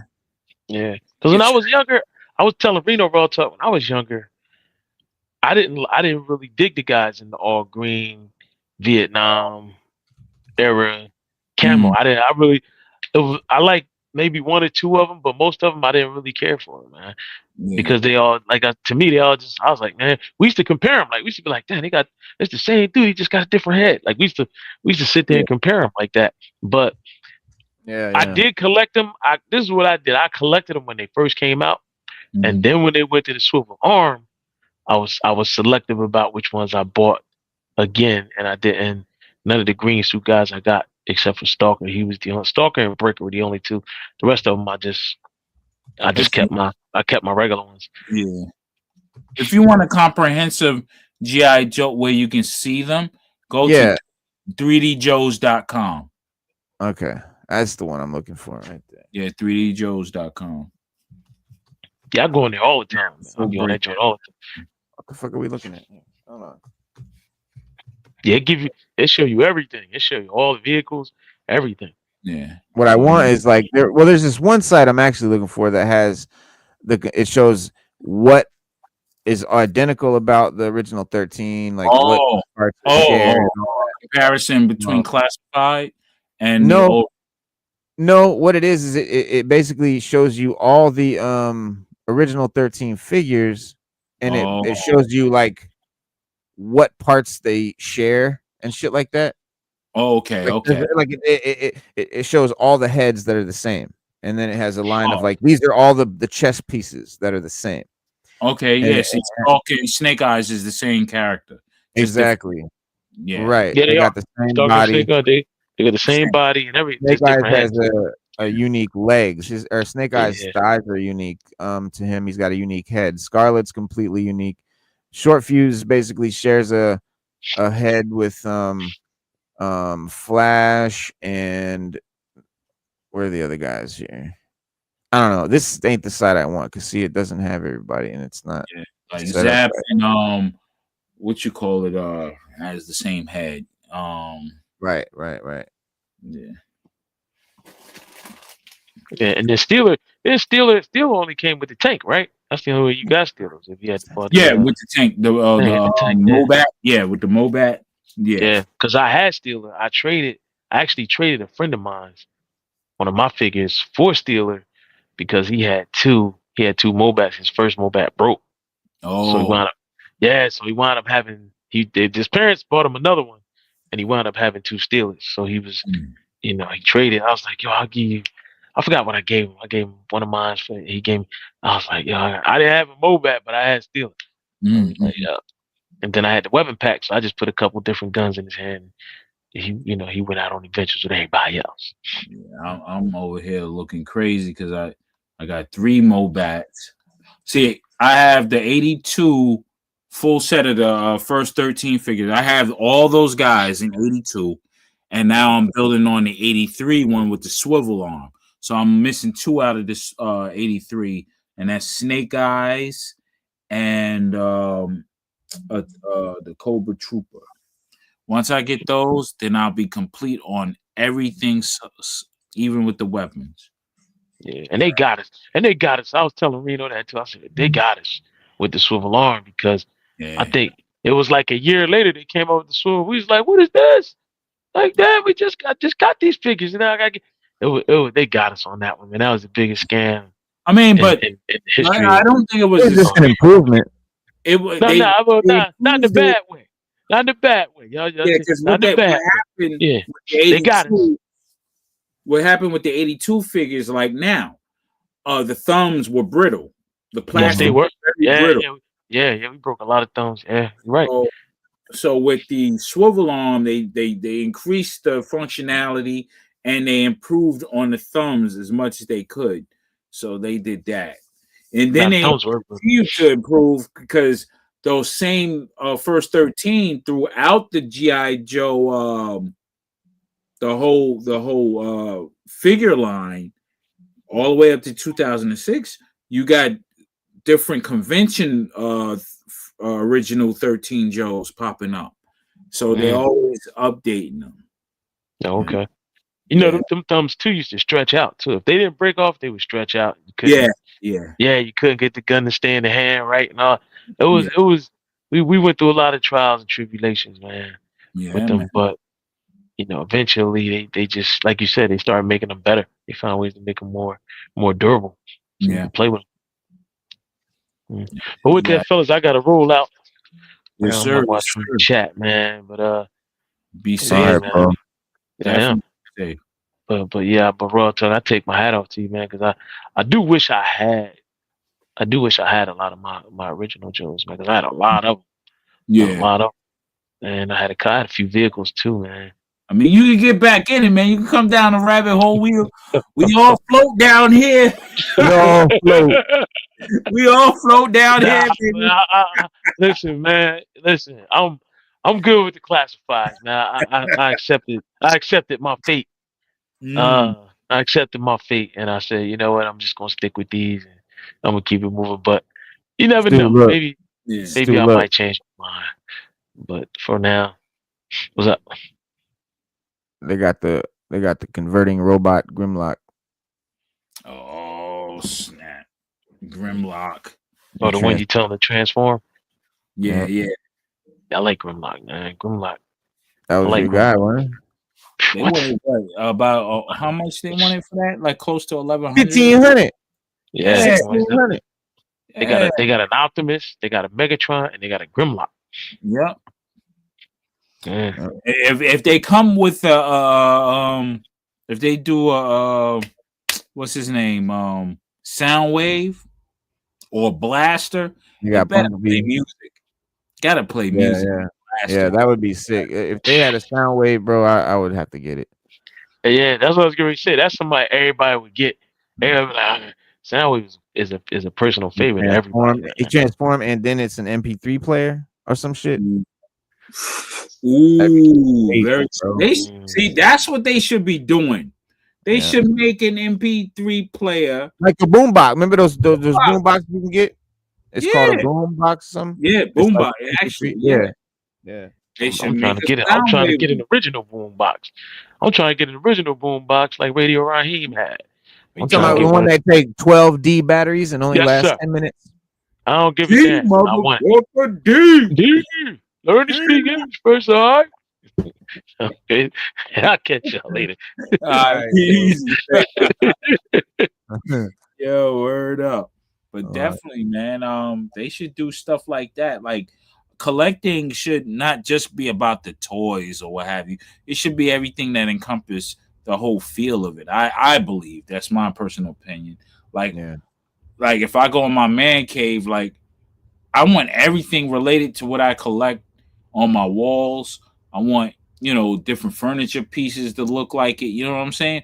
I think that's what sets off your whole ambiance of your man cave, setting it up to be the ultimate, area where hey, if I'm doing G.I. Joe, this is what dominates it. Like I got the G.I. Joe rug. Oh, over here I got the locker box. Right. G.I. Joe locker box. You know what I mean? Right. Stuff like that. I just think that helping even with the brand, bringing more awareness. Imagine that, Bring back the G.I. Joe bed sheets. Word up, man. King size. You know what I used to have? You know what I used to have? I had a G.I. Joe, bro. In the 80s, bro, all I had was G.I. Joe. Like everything was G.I. Joe. I had a bunk bed with a camouflage tent that you attach to your bunk bed. Nice. And that bitch had a G.I. Joe logo on the side and shit. It was, bro. That shit was crazy. That's what I'm talking about. They need to bring shit like that back. I mean, if bro. they're going to do it for the adult side, if they want to do it for nostalgic, hook it up, man. Give me some G.I. Joe bed sheets, king size, man. I don't know. I'm surprised that came out. And I'm surprised that somebody has not yet come out with a line of lunch boxes, bro. Yo, you know what? Collectors would probably start buying them. Just you come out with tin ones, come out with plastic ones, and all the greats, right? From Dukes of Hazzard to fucking G.I. Joe, right? All the lunch boxes that you ever had as a kid, fucking all that shit. Bro. That was illest thought. The illest thought, son. The illest thought.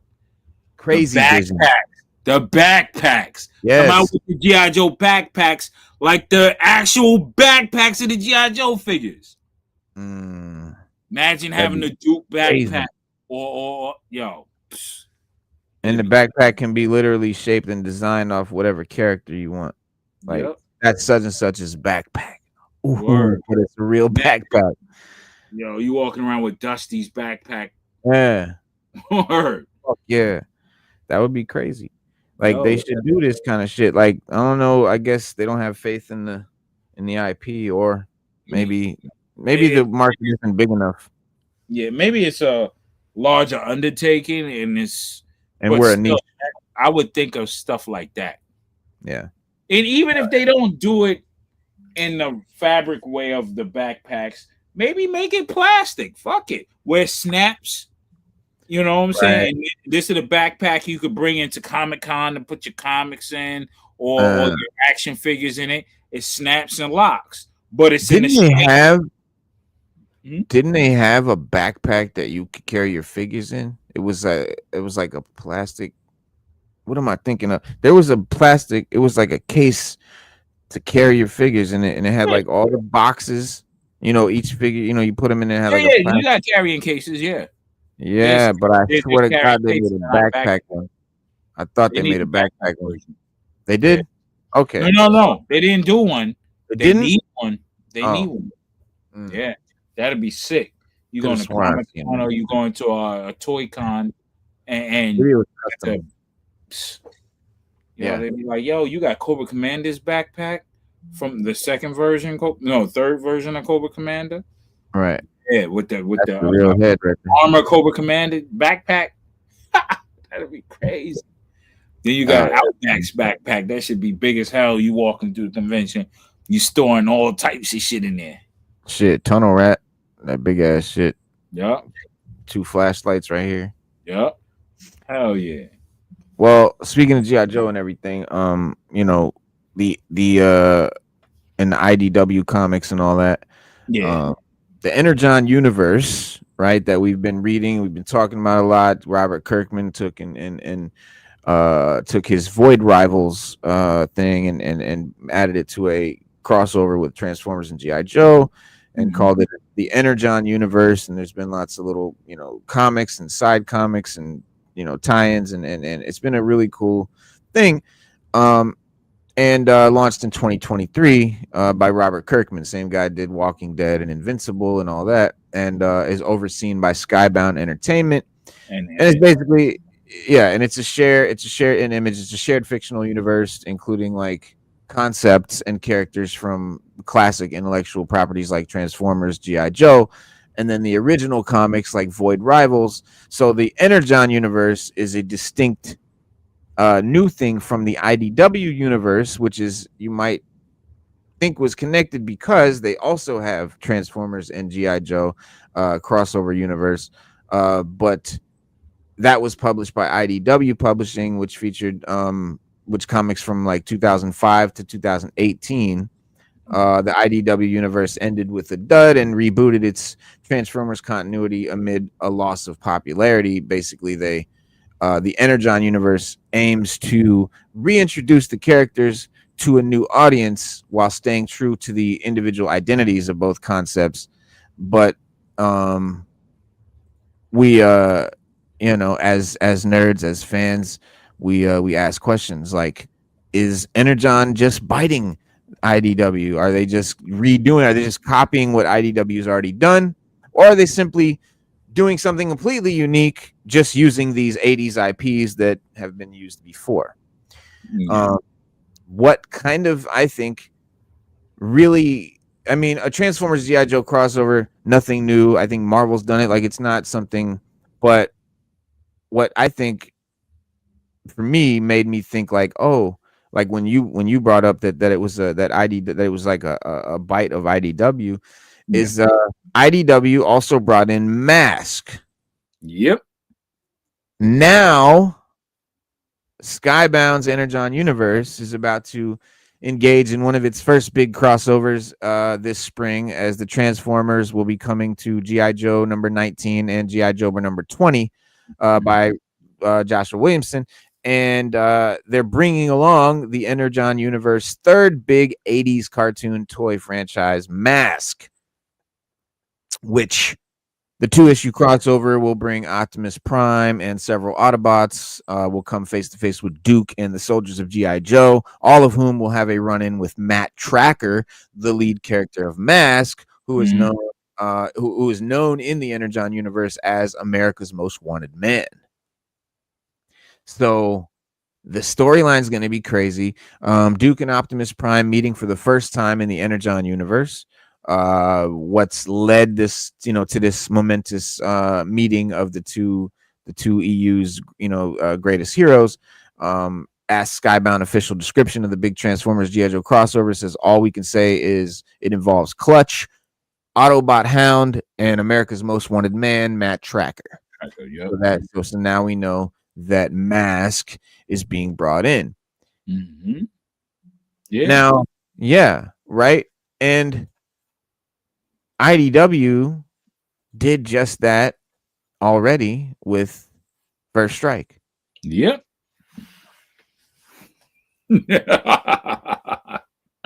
But it don't end there. But we can as we progress. Okay, yeah, yeah. Take it from there. So also the moon, the ROM, the Space Knight, was also in that universe, which kind of takes place to the Void Rivals. Yes. So they're taking the old stories and re-fluffing them in my opinion, which is cool. It's cool. They're doing it in a great way. But let's not say, a lot of people get carried away, say, oh, this is the brand new, this is so awesome. It's been done before. Right. You know what I'm saying? Well, that's the thing. With them bringing Mask in, a lot of people were just flipping their minds like, oh, yo, Mask, that's crazy. G.I. Joe, Mask, Transformers. Mask is already known to be part of the universe of G.I. Joe and Transformers, I mean. Yeah. Even in the human right. Yep. Like Mask was because the cars transformed in Mask. Yeah. And that was somehow it was some precursor to the Transformers or something.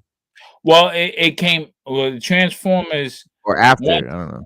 It came after the Transformers. Yeah. So it's like the government project came where they took the idea from the aliens, which were the Transformers, and made their vehicles. This is what they're trying to say. They're trying to say in this Energon universe, this is what takes place. But it's been done already. Yeah. We know that. And it's going to be done in the movie when they do the G.I. Joe Transformer crossover. And this is, this is speculation, but it's highly probable that they will introduce a Mask-like vehicle, because how are you going to have the humans and, the soldiers battle the Decepticons, Quintessons, or whoever around? How are you going to do that? You can't do it with flesh. Yeah, you got bullets and stuff, but that don't do too much to these guys. You need to fight them on the same terms. And I believe you either have stuff like Mask. Mask will be their version of trying to do what Transformers are doing, trying to fight Transformers with some technology like their own, and it kind of blends together. Yeah, or you do something like a Gundam Wing or Robotech or something like that, and have manned like Jaegers from that one movie where they was fighting these monsters and stuff like that.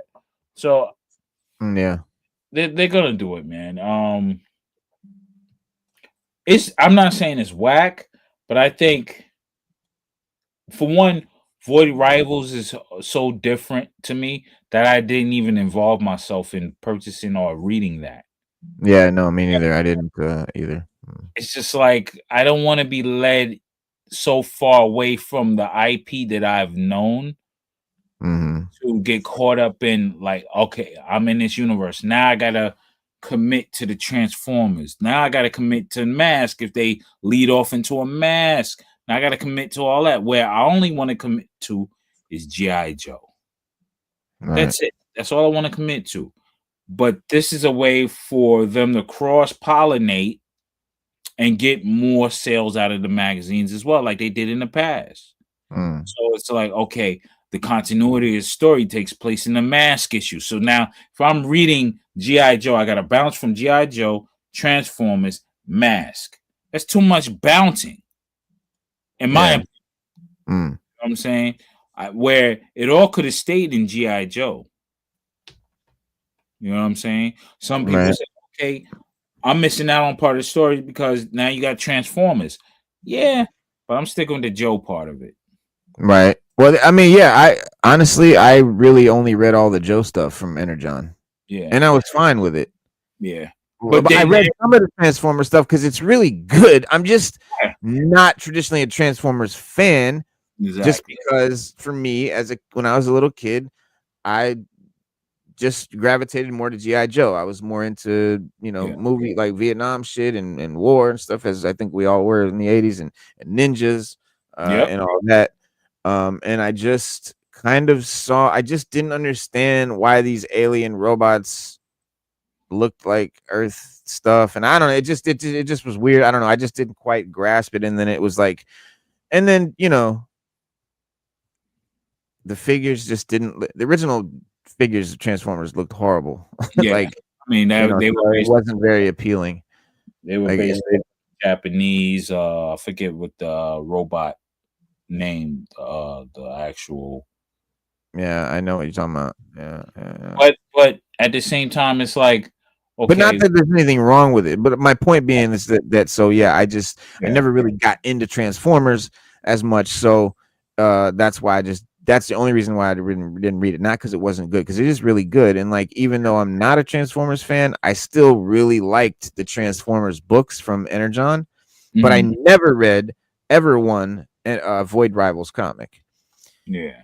And it all ties in, and I'm like, yeah, because in G.I. Joe they have some references towards Transformers and the Void, and I'm like, yeah. You're forcing me now to try to go and read this comic that I don't want to purchase for $4.99, $3.99 when I could be using that money for more G.I. Joe comics and shit like that. So it's like, okay, the crossover stuff. They just got to miss me with all that crap, man. Like, I want to. That's why the Hamaverse is the best for G.I. Joe. If you're gonna read, if you want that same grittiness and stuff like that, even though the new G.I. Joe that's what it's all about. The new one, the Kirkman one, is all about cross pollination. But the Hammer's version is a continuation from Hammer from day one. And that right there will give you the rawness of what you need. So I stick with that primarily, but I do like the Energon G.I. Joe. So I'll get that and collect that as well. But now, for the most part, my story stays with Hammer. Yes, and with Energon and G.I. Joe, the classified figures are largely based on the Energon versions of the characters. They look just like them. They're designed just like them. It's the same. Basically, they're the same character, same figure, rather. So what if, and this is my hope, that, and this would be just crazy. I don't know if this is like totally wishful thinking or if this could actually happen. But if they really do go hard with the whole mask thing, and, if Lenny's smart, what he'll do is, with each new wave of G.I. Joe classified figures, one character will be a mask character. And they'll start doing maybe imagine a HasLab with a semi truck. Ooh, that'd be crazy. What? That'd be crazy. Actually, Transformers, that'd be nuts. So like, but I would love to see a classified size, 6-inch scale mask figure would be nuts. That would be a cool. I think that even if they just came out with a mask line, but I don't think mask is big enough for a whole line of toys. I think smarter to incorporate into classified that's already a line that's operating. I mean, they have their own following mask. I just don't think there's enough characters to do a whole lot. Not like classified. Like classified's a line that's gonna last years and years. Yeah, but I mean, there's room for it. I think I think there's room for it. It's definitely. The only thing I didn't like back in the day was the figure was less than the O-ring, and I'm like, too small. I bought. I always wanted to put my Joes in the mask cars and shit. And that messed it all up. And I'm like, I wasted some money to get this, and it's like, forget about it. And then they would, and when you were little, bro, they would trick you, bro. Like it would trick me because the cars would be almost big enough. And when I would see it in the store, I would think, oh yeah, the Joker fit in it. Mm-hmm. That shit was way too small, bro. I was pissed. Yeah, hell yeah. Just really small. I don't get what the science was on that. Kenner had already started, they had already set it off with the 3.75. You know, Hasbro, G.I. Joe followed, Star Wars with the 3.75 height. And basically it was designed, Star Wars designed it because they want to do the spaceships. And you can't do spaceships with big ass characters. The Millennium Falcon would be fucking the size of your bedroom. So they shrunk so they did these little tiny toys. G.I. Joe, same thing. We want to do vehicles. So let's do that same size. They wanted more articulation. Let's make them more because the Star Wars figures were literally like fucking blocks. They had the arm, the elbows and knees had no articulation. It was a shoulder joint and a high hip joint. Exactly. 5 points. So nothing there. But you know, the size was right and for making vehicles and shit. So that's why G.I. Joe, you know, was so successful, I think, because of the vehicles. Because you can only do so much with figures, but when you start adding play sets and vehicles and stuff, that's why it became something that I think took over kids in the 80s, because you could do everything. You know what I mean? Like Transformers, it was just Transformers. There's no play sets, there were no castles, there was nothing you could do. You know what I mean? Like, and then you had Thundercats and He-Man, which were a little too big. So you had vehicles and shit, but they were clunky, they were bulky, they didn't have any detail, they weren't cool looking, they didn't do shit. You know what I mean? They just did not fucking compare. Nothing, in my opinion, compared to G.I. Joe in the 80s toy line, toy wise. Nothing. Nothing. Yeah. I mean, I had all the toy lines at one point, except for Transformers. I had a few of them. I had some from everything, right? I had like a couple Thundercats, couple He-Man figures. I had a Transformer or two, you know, but Masters of the Universe, I had when it first came out. Me and my brother had everything that could have came out. My cousin had everything. Yeah, so we had all that, and we had Mountain, the Castlevania, or the Castlevania, the Gray Skull. Yeah, my brother had his set, and I had my set of the same figures and castles, because we couldn't share at that point. Yeah. And that sucks. You know, Mom, she just said, "Yo, I'm gonna give you yours, and you got yours." Right. But then we smartened up when G.I. Joe came around, and we was like, "Yo, in order for us to get all these characters that we want, we can't get two of each, man." So we worked it out, began to share, and G.I. Joe helped us to share. Yep. See? Yeah, man. Amazing. G.I. Joe is amazing. I don't think it gets its due. Exactly. Don't get its due because the people that own the IP don't give it enough attention that it needs to have. If they really want to make crazy money, they would have went crazy with G.I. Joe on all levels. O-ring, 6-inch, fuck it. Bring it back to the 12-inch if you want. Do what you gotta do. Bring it back, whatever. But it could be G.I. Joe everything. You know what I'm saying? Because that was the brand that got them out of bankruptcy. Twice, I believe. So it's like, and they always acted like it was a burden, you know, and they always acted like and I don't know. And canceling the cartoon Sunbow was crazy. Now and now if they want to say, oh, it's about war and politics, well, it's the most international brand there is in toys. It fits every demographic, damn near. Yeah. Most inclusive. We learned about all kind of cultures and shit. As a kid, we learned about all kind of cultures we never would have knew about because of G.I. Joe.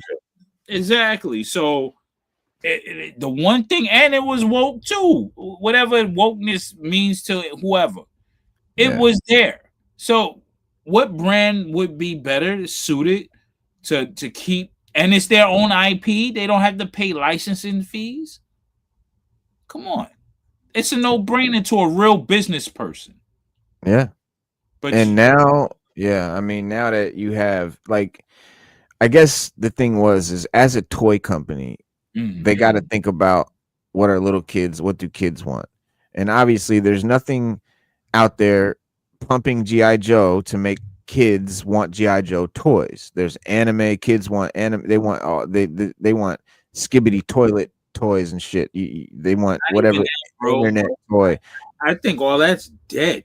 Because I go Like on you go to Walmart, you see it internet like YouTuber toys and shit like that now. Yeah, you see YouTube, but even that's dying out because kids are fully digital, literally digital. Well, yeah, if I don't a care kid what- is doing, that's what I'm saying. Kids are just doing shit with their phones and their computers. If you do get anime, it's statues, it's little laboo-boos, things that they can have to decorate their gaming space or Yep. on their person. That's Right. it. That's as or far as they fuck with Pokemon cards and shit like that. And yeah. Once a it's kid like- turns 8 years old, it's over. They're not playing with toys like they used to. So No. they got a smaller bracket of time to sell toys to kids, and that's from the toddler, from the 1-year-old toddler to the 8-year-old kid. Yeah. That's it. Because once they touch that iPad or that computer, it's off. Everything is off. The only thing that's surviving really is the Pokemon cards, because that's an interactive thing. It incorporates into the internet too, right? Yeah, it's interactive, and it also they can communicate through those cards. How what you got? It's a thing like how we were when we were little. How do you meet your friends? Oh, I like this. Oh, I like that too. Right. So that's how it is. Yeah. They can't do that with action figures anymore. Right. So what they're realizing now is that these are for adults. Like adults are really the ones buying this just out of some nostalgic whatever to their childhood and if they really wanted to keep it 100, it's just, instead of nostalgia, just say it's therapy, escapism from the whatever. Yeah. of reality. That's what they need to promote it as. Yeah. Right. Instead of just saying nostalgia, because anything, there's a lot of nostalgia around us, but do we gravitate towards it like the action figures and the comics and stuff? No, a lot of people don't gravitate that way. They know what nostalgia is, but not everybody's doing nostalgia. There's just people that have different stresses or different things that they go through in life and want to collect and escape the regular reality of. It's a hobby. Yeah, it's a hobby. It's a hobby. It's a hobby. What they used to have when they was a child into a hobby. He-Man, Mattel did a line called Classics with He-Man that were amazing. Oh, and on the bottom of the package, I believe. You know how like on all these action figures, like I wonder what it says. Let me see. Like here it says 4 and up, 4 years old and up. There's no 4-year-old on earth that this should ever go in the hands of. Exactly. All the little pieces and all that. So the classics, the Motu Classics line, it said adult collector. Yeah. On the fucking package. Exactly. That's what they should start doing instead of this 4-year-old shit. And I'll tell you why that is. Who's buying it? Now I'll tell you why it is. Because Hasbro and other toy companies get subsidies from the government, just like your Disney, and just like these big corporations get subsidies from the government. So in order for them to keep them subsidies coming in and taking advantage of that, they have to list for ages 4 and up. Right. Or whatever age bracket, but it has to be kid centric in order for them to get that money. Because if they go above that, then that means they have to refile as an adult toy. Right. And that goes into a classification of freaky adult toys because they have their own specification. Okay? So things like that, that's what they have to do. They have to go reintroduce a whole nother filing system for adult toy collectors in that regard.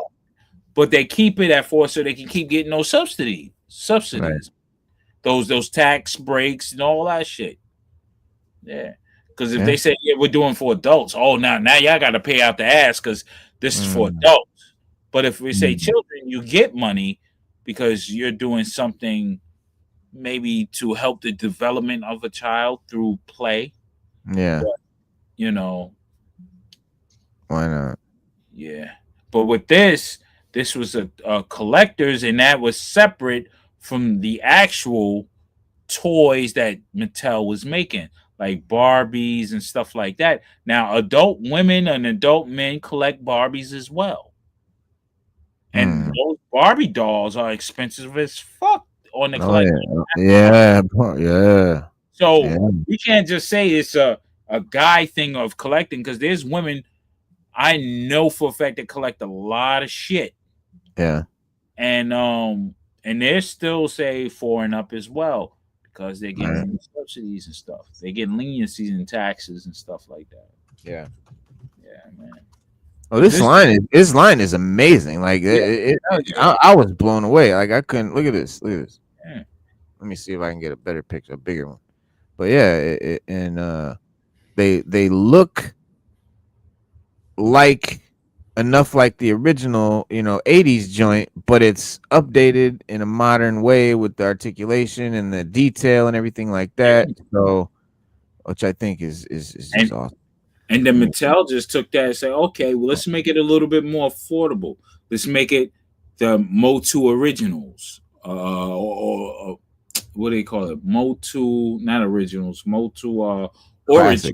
Oh, right, origins. Yeah, this one's called Classics, but see right here on the bottom, it says Adult Collector right down here. Yeah, this joints is sick. It's dope, but it's super well detailed. Look, even it's got a little metal chain right here that hangs. Yeah. They have some really cool figures too that never were made before. Kind of how G.I. Joe Club did with G.I. Joe. Yeah. And a lot of people will stick with that brand. Like, yo, there's collectors still hunting down pieces from that. You know what I mean? The Matty collector is what they call a Matty collector. Horde Prime. Like, the evil Horde. Like, that's some dope shit that. Yeah. I see that they never probably made.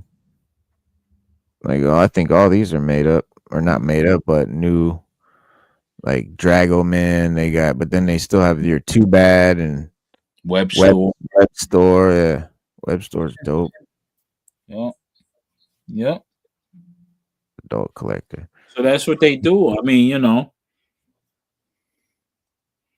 but with a shared universe, like they do it all the time. I mean, you got DC with Godzilla and Thundercats and Motu, because I have the comics like Thundercats and Superman. Like, yo, how the hell that happened? Yep. They got He-Man and Thundercats too. Yeah. So it's like, I'm not saying that it's. I mean, they make the shared universe so they can make money, man. They want to move comics. They want to move units. So, but I thought this was crazy. Look at this. So we're talking about Energon and IDW, right? So this is an article from 2017 that says Transformers, G.I. Joe, and Mask collide in First Strike. New Hasbro Superman crossover event from IDW. Transformers, G.I. Joe, and Mask collide. Now watch this. This just came out the other day. 3 classic 80s cartoon franchises crossover in this spring as Transformers, G.I. Joe, and Mask collide. Plagiarism at its finest. Plagiarism at its finest. But media does this. You'll see, like, if you ever watch some shit on the news, every fucking news channel, the reporter says the same term. Like, they say the same phrases, because the first guy that says it, they all just bite that. And they all just keep saying the same, and you'll see that same terminology. They go by like the word collide here. They're just using it. They use it all over. Because they probably did research 2 days ago. Yeah, they researched it and say, did they? Yep, they found this. And they're like, oh, they collide. They collide. Why they got to collide? Why they couldn't come together? Why they couldn't? It's other words for collide. Yeah. But I mean, that's a general term in comic book. Like Stan Lee, he would coin that phrase "collide" and stuff like that. Like the battle of the evil versus hero collide in a dramatic fact. Yeah. So it's always been there, even in the old school serial as far as the stories on the radios and say, the villain yeah. It's Tournement collides with, you know what I'm saying, Superman, because it's a more dramatic. It's a dramatic Yes. word for coming together. Yep. And it's also one word that says three things. So yeah, but it's funny how they Transformers, G.I. Joe, and Mask collide. Transformers, G.I. Joe, and Mask collide. Yeah. They could have flipped it around. They could have said it differently, but it's just it really does kind of make you wonder if this is just a rehashing. Yeah, and I believe it is in a way. Yeah. It's a rehash technically of the franchises coming together, but Yeah, in a different viewpoint from whatever writer's writing the story. yeah, You know? yeah. So the story, the plot, everything is completely different. It's just the fact that they're bringing that Transformers, G.I. Joe, and Mask are colliding. That's it. Right? And then at the same time, remember they added the Space Knight, ROM, which is the I don't Void see rival. in the Marvel comics, but IDW bought that the license for it, I guess. So now they're in there or whatever. You know what I'm saying? So it is what it is. I mean, we're seeing Batman and Deadpool, man. We're seeing all types of stuff going on. You got Godzilla fighting DC Universe. You got it's crazy. Red Sonja and Wonder Woman or whatever. You're gonna see craziness now because they need to sell comics. The industry is in a drought mode, believe it or not. Yep, exactly. The industry's in a drought mode because one, originality is lacking. Yep. AI takes over a lot. Three, they're leaning on variant covers because people are fiends for art like myself. And then on top of that, it's like we have to do something to band together because this is our industry and we got to sell these comics, man. We got to keep this medium alive because if this medium dies, what's the point now? We can't do anything after that. Well, yeah, and yeah, I think it's like the whole conversation with things going digital. You know, losing because I don't like that comic we read today on the show was a digital copy, but I can't own that. I can't hold it. It's not art to me. I can't like these comic like it's something about having that physical copy that will never be replaced. But the companies don't give a shit about that. They're going by what they can make the most money on and how they can save money and all this. So it is up to us with shit like this to keep that shit alive because the companies because a digital copy, hey, you're gonna pay me $2 more for a digital copy, right? They're about the same. Well, you know, I'm talking about once they get rid of the full paper medium because it's just they can do whatever they want after that because you don't have a physical copy to go to now. Compare off, yeah, right. Yeah. So our comics are going up because the megabytes have to go up because the art is so advanced now or whatever, and the designers, you know, not knowing that the design is an AI program at this point, it seems like it'll be. But yeah, man. Yeah, it's a shame, but this is why they're doing these types of crossovers. Why not? They can't do your ordinary straight line character type thing or group. Well, it's like how it's the era of the reboot. It's the era of bringing of nostalgia, and it's a way, and they're just reusing stuff and. They don't have to really create anything new. Yeah. You never know. You might find Indiana Jones popping up in Star Wars. Could happen. It'd be crazy, right? Disney owns both Marvel and Star Wars. Are we going to see a Marvel and Star Wars crossover? Because you did see C-3PO and R2-D2 on the walls in I think it was the Temple of Doom. Oh, right. Yep. You know what I'm saying? So can Shared we universe right there. Yeah. same universe now, man? So it's like they play around with it, you know. I'm not surprised if Tron wasn't on the wall somewhere in there. Probably was, but you never know. Right. I mean, will it hurt the franchise? I don't Maybe. think it'll hurt. I mean, I think this Probably not. probably not, you know, but I mean, it could the help heart- it. yeah. It could just be a flop, but it could help it, but it could be good, you know. But you know, it's the era of, you know, rehashing stuff or trying to make a new version of stuff that's already existing. And Yeah. you know, it I think another sort of version of that is the crossover. Like, this is a way we can take this shit that already exists and make it something new, because now it's Thundercats and He-Man. Mm-hmm. Yep. How did He-Man and the Thundercats meet up? No, Well, they have, I mean, like, where it's like Panthro is like made like a He-Man figure. oh yeah. You Yeah, know, and that like right they're there, cross that's blasphemy, characters. my Yeah, opinion. You know, right. Right. like they took the turtles and went crazy. Yes. Turtles and prostituted on every damn brand ridiculously. Same thing. You know what I'm Yeah. saying? But So I would it's- love to see a Silverhawks and Thundercats crossover, because I believe that's the That- same universe. Yes, that shit is true. They got the same voice actors and all that. So fuck that. Same Fucking art, same everything. Same everything. Yeah, so Crazy. that makes sense. Yeah. Mask makes sense too, because it's, if you look at it, the same art Right. from the series, same with Transformers. That makes sense. Right. All three of them make sense.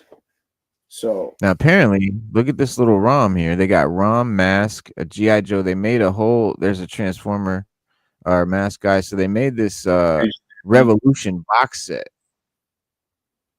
Revolution is another, so they had First Strike, yeah, IDW with the crossover, and then they also had Revolution, mm-hmm. which was also a crossover Transformer versus G.I. Joe, or Yeah. Transformers and G.I. Joe or something, with Mask. Mask. Yeah, with Mask. Yep. Yeah. So Revolution and all that. So they made this these toys, these figures. That's Matt Tracker right there. So this could all end up being a classified. I could see this Matt Tracker right here being in classified easily. Mm. You know what I mean? There's a Roadblock and there's a ROM and there's the 25th anniversary had a Mac Tracker con exclusive.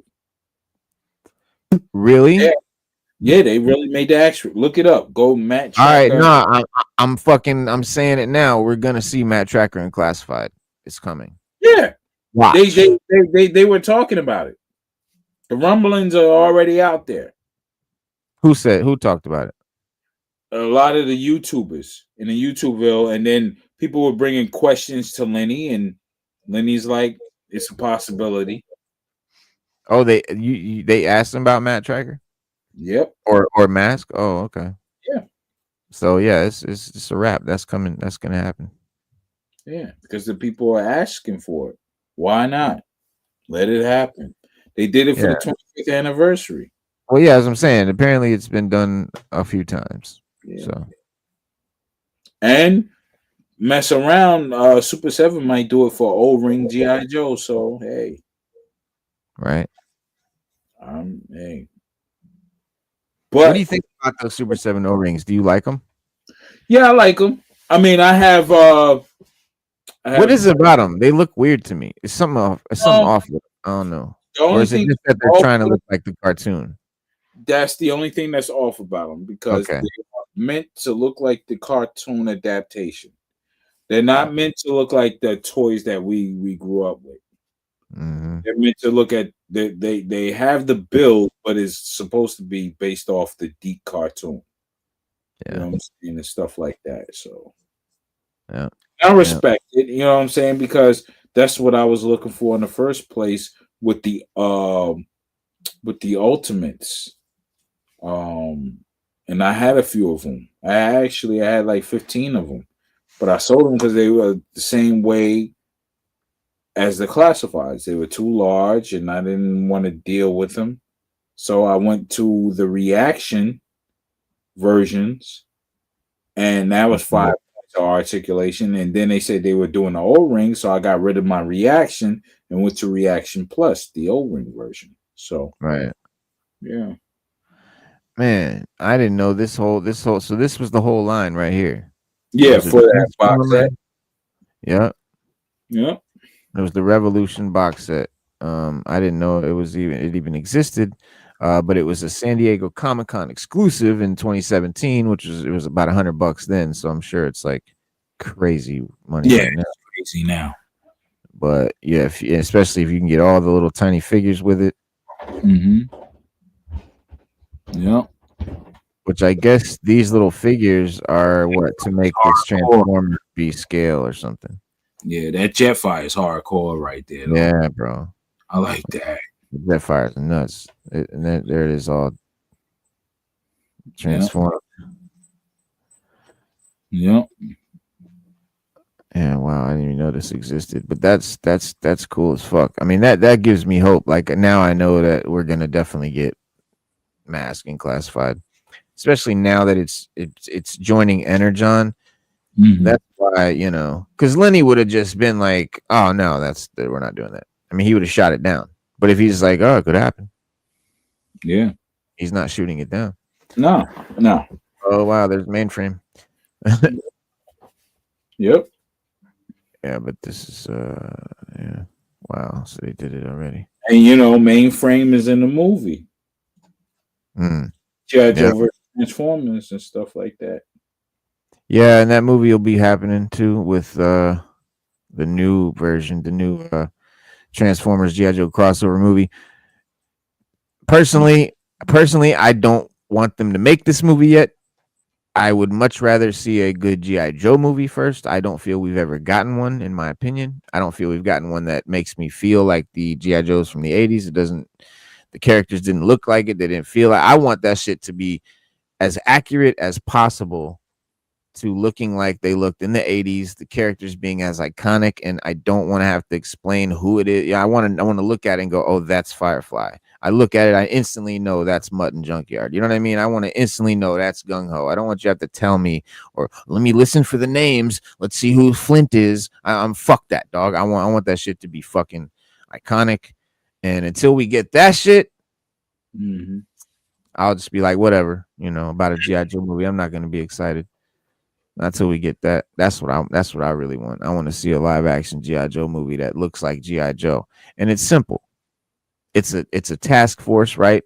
Put together from all these different departments or whatever. So everyone's not supposed to look the same. No, not at Everyone's all. Only the troopers. Completely unique. Yeah. Only the troopers. Right. Exactly. Yeah, man. But yeah.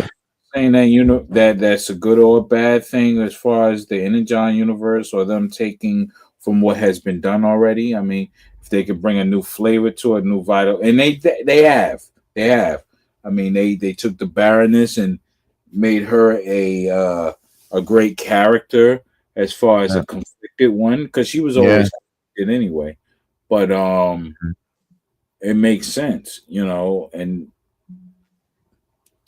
just at the end of the day, we enjoy what we enjoy. So, and so far, I read before they even did the G.I. Joe actual book for the Energon, I was doing the Duke, because that's how they did it. Right. Duke, the Commander, Destro, and Scarlet. You know what I'm saying? So I read all of those. It made sense. And then they morphed it all in, and voila. Dope. Yeah. This Dreadnought War is heavy too, because they just getting into that now. The Dreadnought War. What? With Energon? Yeah. Oh, yeah. Yeah, it's tough, man. Cobra Commander had to have an alliance with G.I.Joe, yo. So it's getting weird. Oh shit. Yeah, it's different lines. You know what I'm saying? As far as allegiances and stuff like that. Like motherfucking Dreadnought is trying to kill Cobra Commander. So it's like it's wild. It's like the characters you thought were a certain way are not that way in this Energon universe. Mm. Yeah. So it's pretty decent though. Yeah, I'm definitely gonna check it out. Yeah, man. Well, yeah, man, I'm about to implode right here. I gotta eat some. Oh, no doubt. Same thing. I got to do my things and take my ass to bed. I mean, but we're gonna wrap it up, man. And as we always do, we'll see you guys Wednesday, as we do every Wednesday and Saturday at 7 p.m. We got a special guest coming in a couple weeks on December 3rd. So stay tuned for that. That's gonna be dope. A very prominent, very good toy tuber, toy reviewer, YouTuber. So that'll be cool. So stay tuned. Yeah, man. But yeah, be safe. Have a good rest of your weekend. Raw Talk. Everybody in the chat and everybody watching. Absolutely. Spade, Slade, everybody, Mighty Rax, EGC, Cedric. Who else came in here? Paul Morales. Yeah. Yeah. Burpee, Corey Adger. Yeah, everybody, man. Peace, everybody, and we'll see you guys Wednesday. Yeah. Peace. Be water, my friend.